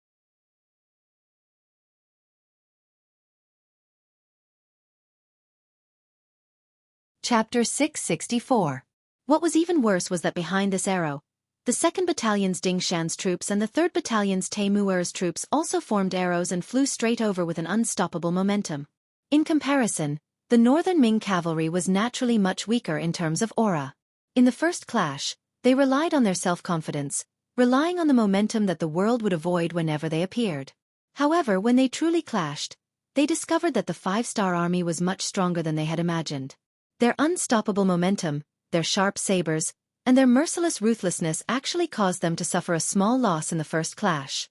Looking at the center of the battlefield, they accounted for 2/3 of the cavalry that were killed. They were like little flowers in a greenhouse, always thinking that they were the most beautiful in the world. However, when they entered the primeval forest, they were lucky enough to see all kinds of beautiful flowers blooming.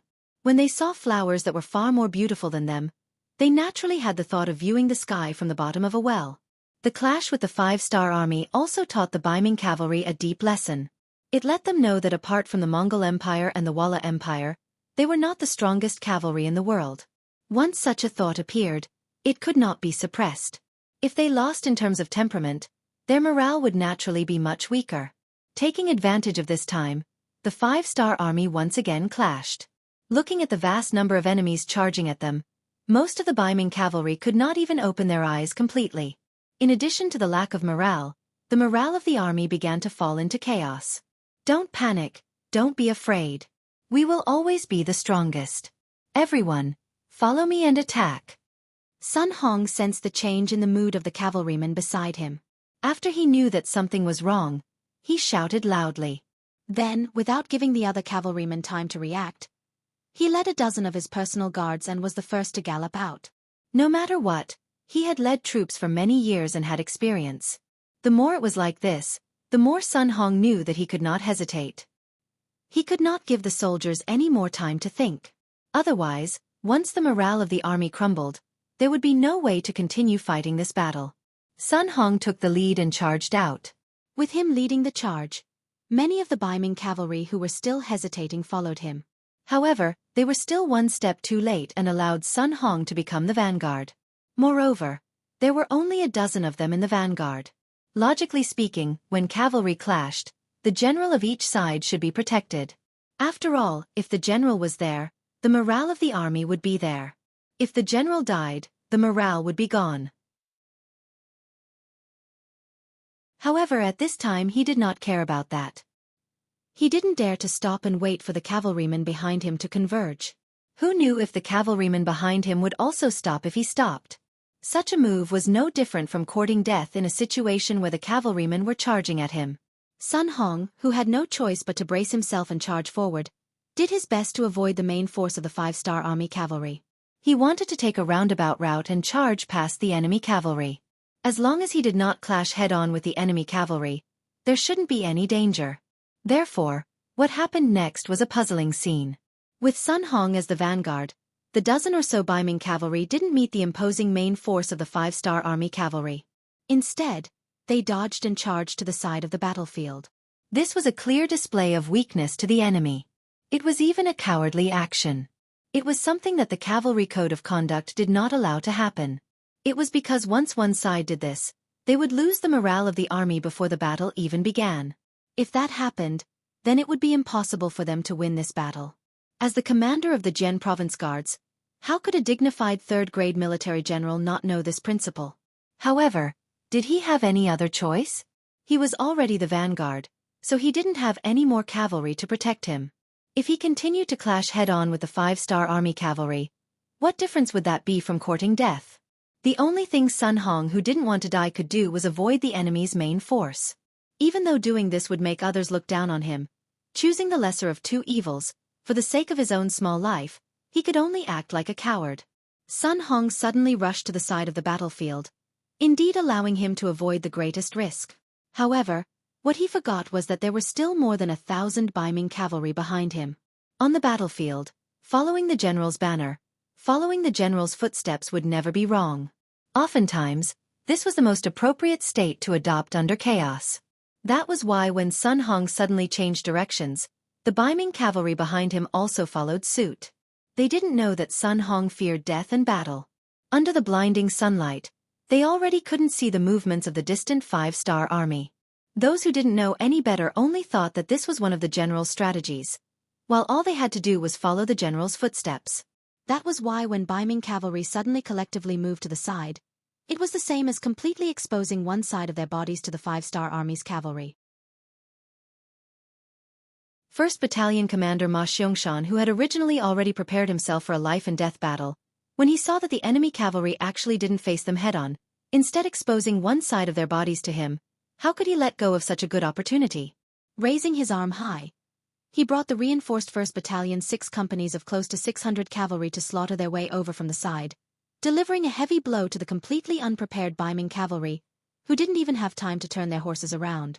With a raise of his hand and a fall of his blade, over 100 Baiming cavalry were cut down from their horses, also throwing the enemy's formation into chaos. They just couldn't understand how this battle was fought. How did they end up exposing their flanks to the 5-star army's cavalry? Was this really the path General Sun Hong pointed out? No matter what they thought in their hearts, it was a fact that they had suffered heavy losses. Following that, 2nd Battalion Ding Shan's troops and 3rd Battalion Taimu Er's troops arrived one after another. Again and again they faced the side, causing more and more Baiming cavalry to be cut down from their horses. Countless cries of agony resounded throughout the battlefield. In the end, the war horses still crossed each other. After passing through 3 waves of Baiming cavalry, there were only about 500 cavalry that managed to charge through. On the other hand, the reinforced cavalry only lost a few soldiers in the second wave of charge. Sun Hong had used his wits to avoid the greatest risk. He survived, but because he didn't set a good example, the cavalry under his command suffered heavy losses. When he finally reined in his horse and turned around to look, he saw that there were only 500 cavalry left. His face immediately darkened, and then he panicked, lost, scared, and terrified. He was the commander, a dignified third-rank Baiming military officer. There was still a great future waiting for him. He definitely couldn't throw away his life here at this time. Many thoughts ran through his mind at this moment. As a result, after making a wrong decision, he made a second wrong decision, which was to run. He turned around and reined in his horse, galloping into the sunlight. Sun Hong already didn't have the courage to carry out a third cavalry charge. He didn't have confidence in himself, nor did he have confidence in the cavalry under his command. Right now, what he had to do was immediately hurry back to the Jianghu guard, and then tell his superior about the 5-star army's terror. Even if he had to be punished for this, he would accept it. In short, his life could be preserved, and then there would be a day when he could rise again. The 500 Baiming cavalry who had charged out of the 5-star army's formation with great difficulty saw their own brothers hacked to the ground with their own eyes. While they blamed their main general for his poor command, they also wanted to charge back and get revenge for their comrades. However, they never would have thought that their main general Sun Hong would run away just like that, bringing more than 10 personal soldiers with him. Retreat! Among the 500 cavalry, there were still 3 centurions. After exchanging a single look, they similarly made the decision to retreat. Even though after doing this, even if they returned, they would still be punished, but even Commander Sun ran, so were they still going to stay here and serve as live targets for the enemy? The 3 centurions made the same decision.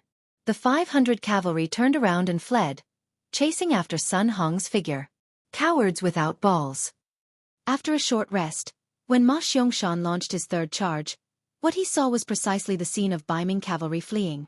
After cussing loudly from his horse, he immediately chased after them with a high morale 1st Battalion.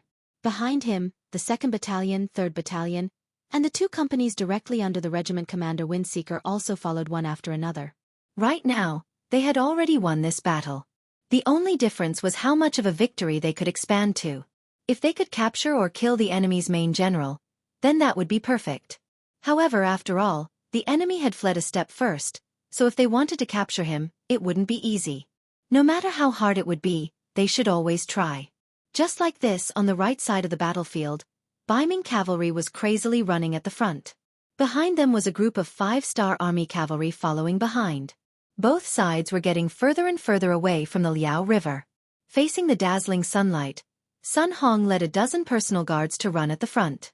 From time to time, he would turn around to take a look, his face revealing a fortunate expression.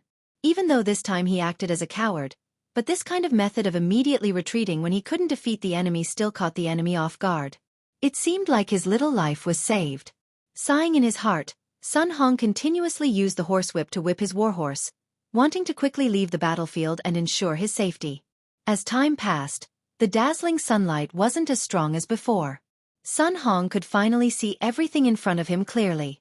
Because of this, his eyes widened more and more, because he actually saw a cavalry appear in front of him.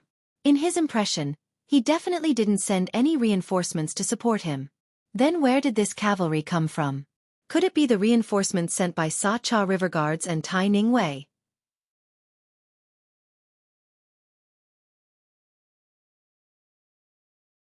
Chapter 665. Yes, that must be the case. The thought flashed through his mind and Sun Hong's face brightened up. Reinforcements had finally arrived. Although both of them were 1,000-man guards and the total number of cavalrymen was only around 600, it was still not a problem to use them well. That way, it would be easier for him to escape. The fearful expression on Sun Hong's face was replaced by a hearty laugh. He led the 500 riders to meet the incoming cavalry head-on. The war horses of both sides were galloping forward, and the distance between the 2 sides was getting closer and closer. When they were only 2 miles away, they could finally see the lineup of the other side. Their faces were still unclear, but from their clothes, they could already distinguish the identity of the other side. Fuck! Sun Hong couldn't help but curse when he saw the enemy's uniform, especially when he saw the 5-star flag fluttering in the wind. Enemy soldiers? Why are there enemy soldiers here? Could it be that the 5-star army predicted that I would be defeated and escape? Of course, it was expected that I would be defeated. I really didn't expect that I would be defeated. Everything was just a coincidence. The enemy was the 3RD Division's 3rd Regiment Spring Sun and Tiger's Mane's Independent Cavalry Division's 4 battalions. Not long after they charged out, they were lucky enough to encounter the defeated Zhu Dahai's troops. Naturally, they surrounded them and wasted some time there. Sun Hong thought that after such a long time, the battle would be over and they wouldn't need to do anything else. However, the heavens were really good to them. They encountered another Baiming army. After seeing that it was the Baiming cavalry, Tiger's Mane and Spring Sun didn't care about which division they were from. They were afraid that the enemy would steal their credit and charged forward with their swords drawn. The 2,000 cavalrymen were like cats that saw mice. They were afraid that if they were late, they wouldn't have the chance to kill the enemy. It was actually the 5-star army. Sun Hong's eyes widened and his body trembled. How could there still be a 5-star army here? Since they were so powerful, why didn't they just charge at the first time? If that was the case, wouldn't they be defeated in a single charge? How would Sun Hong know that the number of people in the 5-star army reported by the scout didn't include the people guarding the supplies? Those people were the independent soldiers. They were usually in charge of logistics, but they were elite soldiers on the battlefield during wartime. The reason why they didn't use their advantage in numbers was because they wanted to train the newly formed cavalry and strengthen the 1st and 2nd Regiment. If they came at him with a crushing force, then what was the point of training? Sun Hong, whose heart was trembling, seemed to be frozen in place. Then a soldier beside him shouted, "General, run quickly! They are coming!" There were already close to 2,000 soldiers chasing after them, and another 2,000 were coming from the opposite side. How were they going to fight this battle? If they didn't run, what were they waiting for? Run! Where do you think you're going? Sun Hong's entire body seemed to have lost its spirit. The distance between them was too close, less than 2 li. A single charge would be enough to reach the front of the formation. There were also soldiers chasing behind them, so there was no way to run. Sun Hong had completely lost his confidence. After lamenting, he turned around and looked at the 500 soldiers behind him. He shook his head and said, "You guys should surrender. Perhaps you will still have a way out. Remember, don't resist. That will only be a meaningless sacrifice."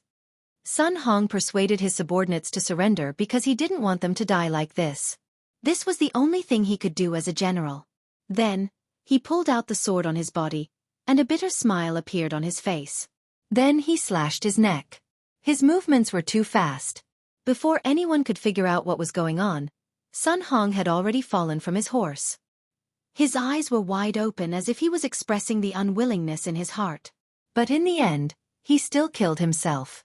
The soldiers under him could surrender, but as the general, he absolutely couldn't do so. He still had his family and family behind him. If he really surrendered to the 5-star army, once the news spread, only his family would be implicated. So he only had one choice: death. Sun Hong died. Without their general, the 500 Baiming cavalry chose to surrender when they were surrounded by the 5-star army. Among them, there were some hot-blooded men who wanted to die for a righteous cause. But before they could pull out their swords and prepare to fight, they were stopped by their fellow soldiers. You may not be afraid of death, but some people were. If your individual resistance angered the 5-star army and they were all killed, then wouldn't everyone be buried with you? In the end, the 500 Baiming cavalry all surrendered. Normally, with 500 surrendered soldiers, everyone should be happy. But no matter how one looked at it, Tiger's Mane, Wind Chaser, and Spring Sun, they didn't have any smiles on their faces. It was clear that they were still depressed because they couldn't kill to their heart's content. When Sun Hong committed suicide, the Baiming camp by the Liao River gradually quieted down. The general of this army, Tang Long Tian, was captured, and the 30,000 guards commander Wang Tong was killed on the battlefield. With the death or capture of their generals, the Baiming army also lost their will to fight.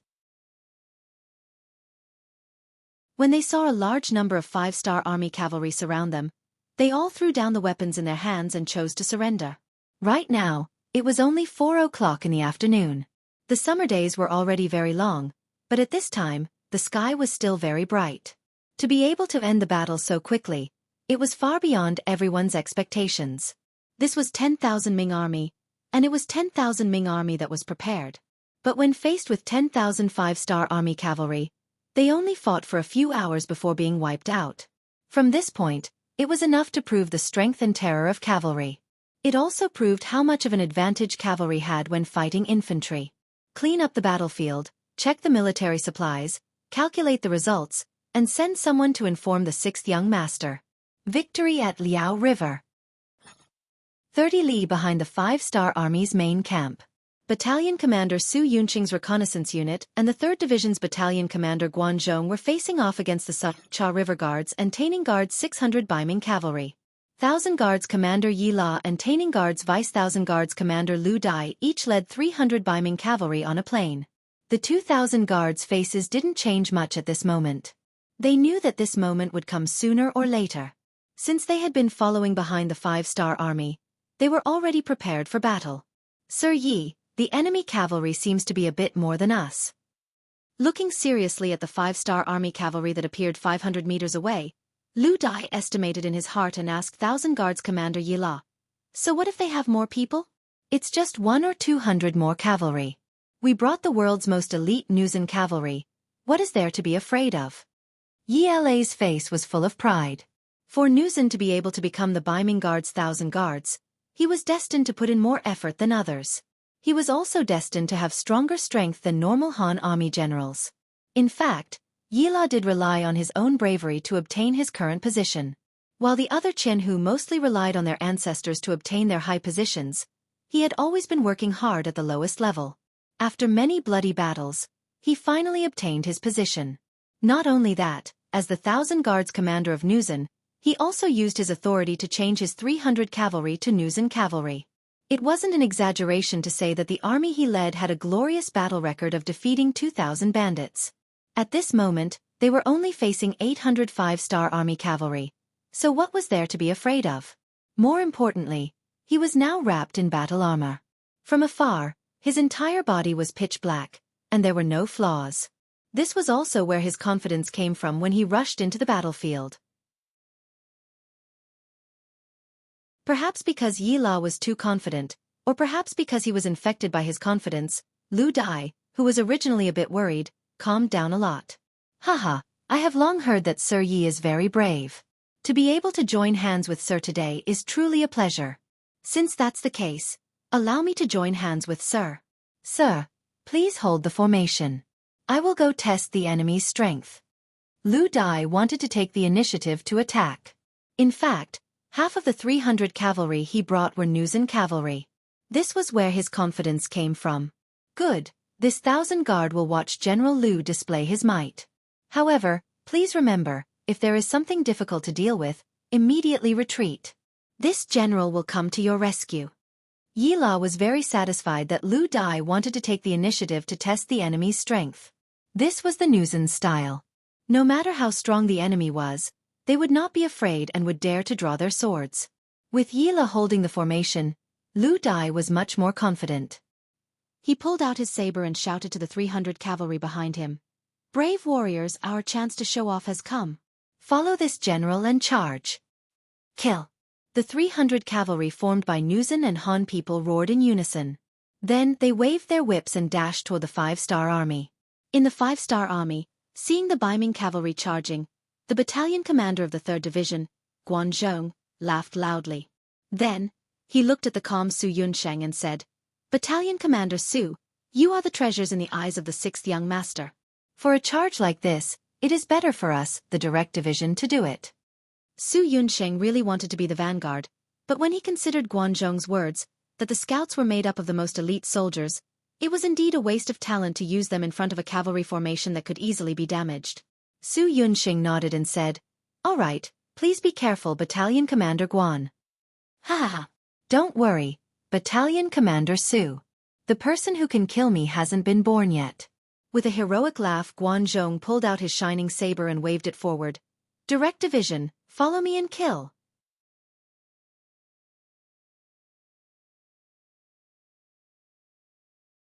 Chapter 666. Kill! Another deafening roar rang out as the 450 cavalrymen of the 5th Star Corps followed behind Battalion Commander Guanzhong. They charged towards the 300 northern Ming cavalrymen that were swarming over. A cavalry charge was one of the most ancient and bloody ways of fighting. In the process of such a clash, there was not much skill involved. What was needed was the morale of both sides, the strength of both sides, and the strength of both sides. This was often a way of harming the enemy by 1,000 but also harming 800. But even if they knew this, the cavalry charge was still the favorite of many cavalrymen. This was because only this kind of battle could show the glory of the cavalry. This was what true men and warriors should do. The cavalry from both sides were like two torrents as they clashed against each other on the vast plains. Men shouted, horses neighed, weapons clashed, and shouts rose and fell one after another. In just a single clash, dozens of cavalry from both sides had fallen off their horses. At least a dozen war horses were heavily injured by the powerful inertia and fell to the ground. The sounds of the war horses neighing rang in the ears of every cavalry. In this clash, the division's direct subordinate battalions only had a slight advantage in terms of numbers. The casualty ratio on the battlefield was 7-13. They couldn't even kill twice as many people. This made Guanzhong's face turn ugly. "Get ready, charge!" Guanzhong once again swung his saber and launched a second attack. Compared to Guanzhong, Lu Dai's face was even uglier. Half of the 300 cavalrymen he brought were Nuzan elite cavalrymen. Not only did they not gain any advantage in this clash, they even suffered a loss. This was something that he couldn't accept. Fortunately, the 13 cavalrymen that died were all elite cavalrymen. There wasn't a single Nuzan cavalryman. Suppressing the anger in his heart, Lu Dai raised his head and looked at the 5-star army cavalrymen charging over. He also waved his saber and shouted, "Kill!" Another clash of cavalrymen. This time, both sides were clearly enraged and the casualty ratio increased. More than 30 cavalrymen died, including 3 Nuzan cavalrymen. The direct subordinate battalion lost 20 cavalrymen and a few were injured. "Charge!" Guanzhong stopped his horse, turned around, and continued to wave his saber. Another charge came from Guanzhong's mouth. Lu Dai also roared as he led his cavalrymen forward. Su Yunxing, who was sitting on the sidelines, stared at all of this as he quickly assessed the situation. As the commander of the reconnaissance battalion, he had a much better grasp of the situation on the battlefield than Yang Qindong.